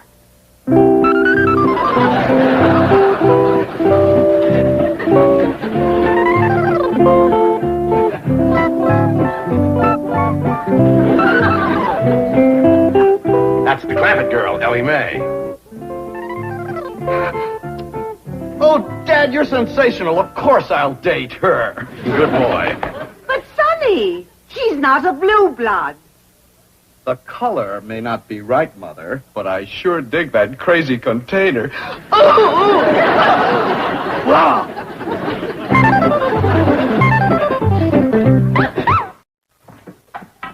Howdy, Paul. What you doing? Oh, I'm fixing some turkey stickers for a company meal. Oh, say, Ellie, Yeah, Paul? is there anything you don't know about the birds and the bees? No. How come you to ask? Well, I reckon these what Sonny Drysdale's been studying at school. Either that or he's partial to them. How'd you know? Well, when I mentioned to Miss Hathaway that you was going to be keeping company with Sonny Drysdale, she says, Mr. Clampett, she says, you better have a talk with your daughter about the birds and the bees. Shucks, I know all about the little critter. Well, that's why I figured you being raised in the woods and all. But I didn't let on to Miss Hathaway. I know she's just trying to be helpful. Granny says she's going to have a talk with me about courting and sparking. She is. Well, I'm glad of that, Ellie. I was kind of wondering who was going to do that. Paul, why don't you tell me about courting and sparking? Well, Ellie, that's something that a girl's ma usually tells her about. Well, I ain't got no ma. So why don't you tell me? Well, Granny will do it when she comes back. Well, what if she don't get back before Sonny Drysdale comes? Then I won't know how to court and spark him. You ain't supposed to court and spark him. That's what a feller does to a girl. How? What does he do? Well, he gets himself all slicked up, shaves real close, shines his shoes, puts on a stiff collar and a clean shirt, and he goes to calling on the girl, toting a nice big store-bought box of candy. Hot diggity dog, I'm going to like courting and sparking. It's only the courting part. I ain't got to the sparking yet. What's that like, Paul? Well, she invites him to come in the parlor and sit. And they usually sit on the sofa or something, him on one end, her on the other. Yeah? Well, then he goes to carefully, little at a time, scooching down to where he's within reaching distance of the girl. Sonny Drysdale going to do that to me? He might. And when he does, that's when a girl has got to be careful. Don't you worry, Paul. If that rascal goes to reaching for my candy, I'll knock him clean off of that sofa. Sonny, are you decent? Not me. Devil. Come in. Sonny, you're beautiful. Mother! Girls are beautiful. Boys are handsome. Dashing. Debonair. You're right. I'm beautiful. Well, I just spoke to Jed Clampett. He's expecting you to call this afternoon. Maybe take Ellie Mae for a drive. And tomorrow, they're expecting you for Thanksgiving dinner. 2 days? Gee, stepdad, no girl has ever been exposed to me for 2 consecutive days. What? Well, it may be unleashing forces too powerful to control. What if the Clampett girl gets serious about Sonny? Well, we'll celebrate with the finest champagne money can buy. Oh, no, my baby's not ready for marriage. Margaret, he's 35 years old. I am not. I was a leap year baby. No, I had enough of this nonsense. Now you climb into that expensive sports car I bought you and go calling on that girl, or so help me out. Children, please. Sonny has never been exposed to violence. Even when he was born, I gave the doctor strict orders that he was not to be spanked. But it's not too late to start. Now, are you going or aren't? I'm going. I am going. You want me to go along? No, my dear.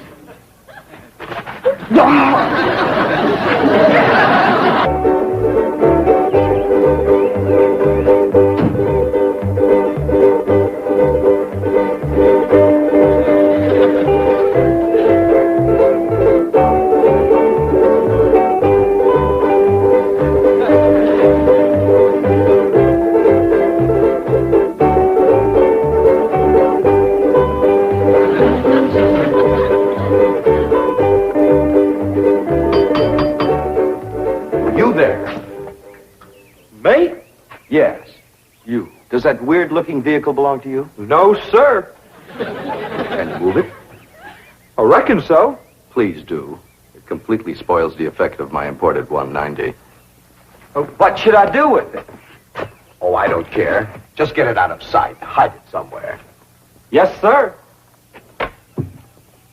Sonny Drysdale to see Miss Clampett. Oh, come in, come in.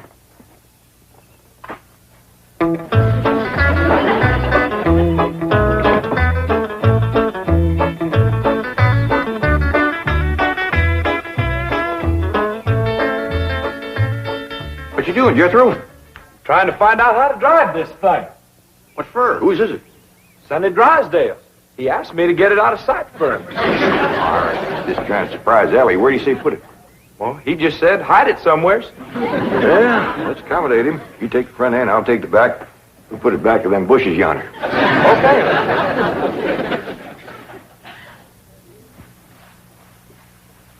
Is he towing a box of candy, Granny? He sure is, honey. All tied up with ribbon.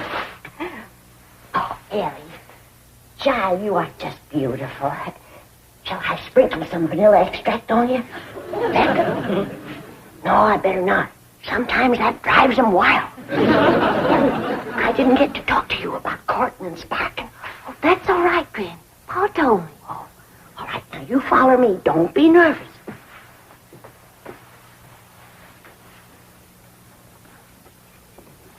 Here she is, Mr. Drysdale. Thank you. You're beautiful. Divine. Never mind me. Say something nice to her. Hold it just a moment. What a vision you are. What a picture you make. From your golden hair down to your... It's that for me? Yes, it is. Bet y'all can guess what it is. Try. It's something sweet. Exquisitely sweet. Something yummy. The yummiest. Something all girls like. You guessed it, it's me. You can sleep with it under your pillow. You want to come into the parlor? What are we going to do in there? Talk about the birds and the bees. Well, Scooby Doo. You peasant girls don't beat around the bush. Miss Clampett, my lips long to taste your lovely hand.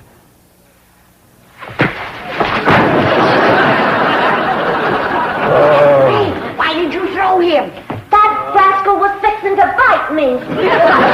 Stick to him.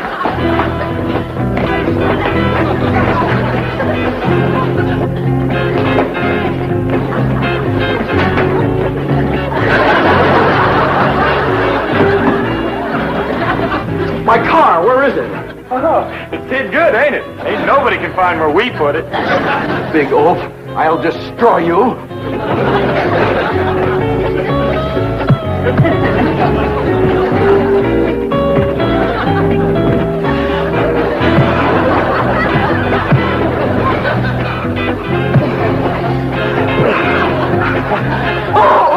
Oh, Mother! Mother! Who was that? Sonny Drysdale. Mother!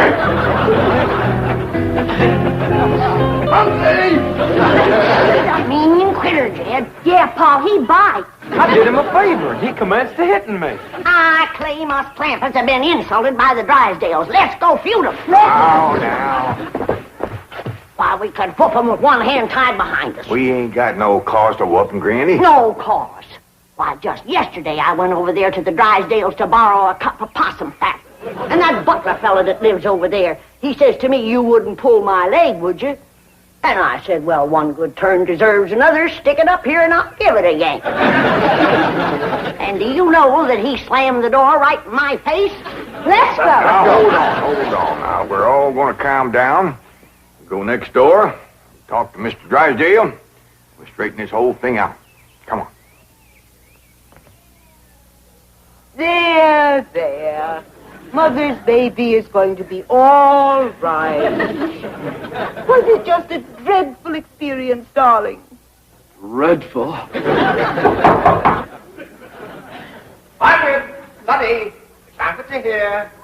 They followed me.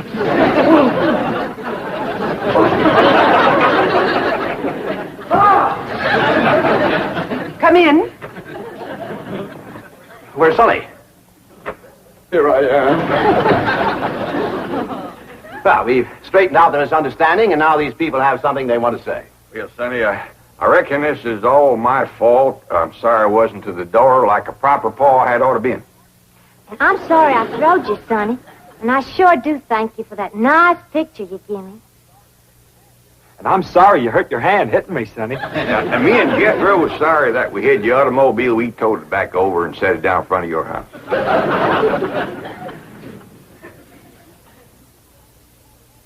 Well, I can't think of nothing I'm sorry for. But we sure would be proud to have you all come and take Thanksgiving victuals with us. Sonny and I wouldn't think Of passing up an invitation like that. We'll be there, all of us. Let us say grace. We sure have got a lot to be thankful for, Lord. We got good health, good neighbors, good food. Jethro's going to school. Ellie's got a feller. I guess everything is just about fine, and we sure do thank you. Amen. Amen. Amen. Amen. Well, Jethro, hand out the pot passers and the meat stabbers. And let's get at it.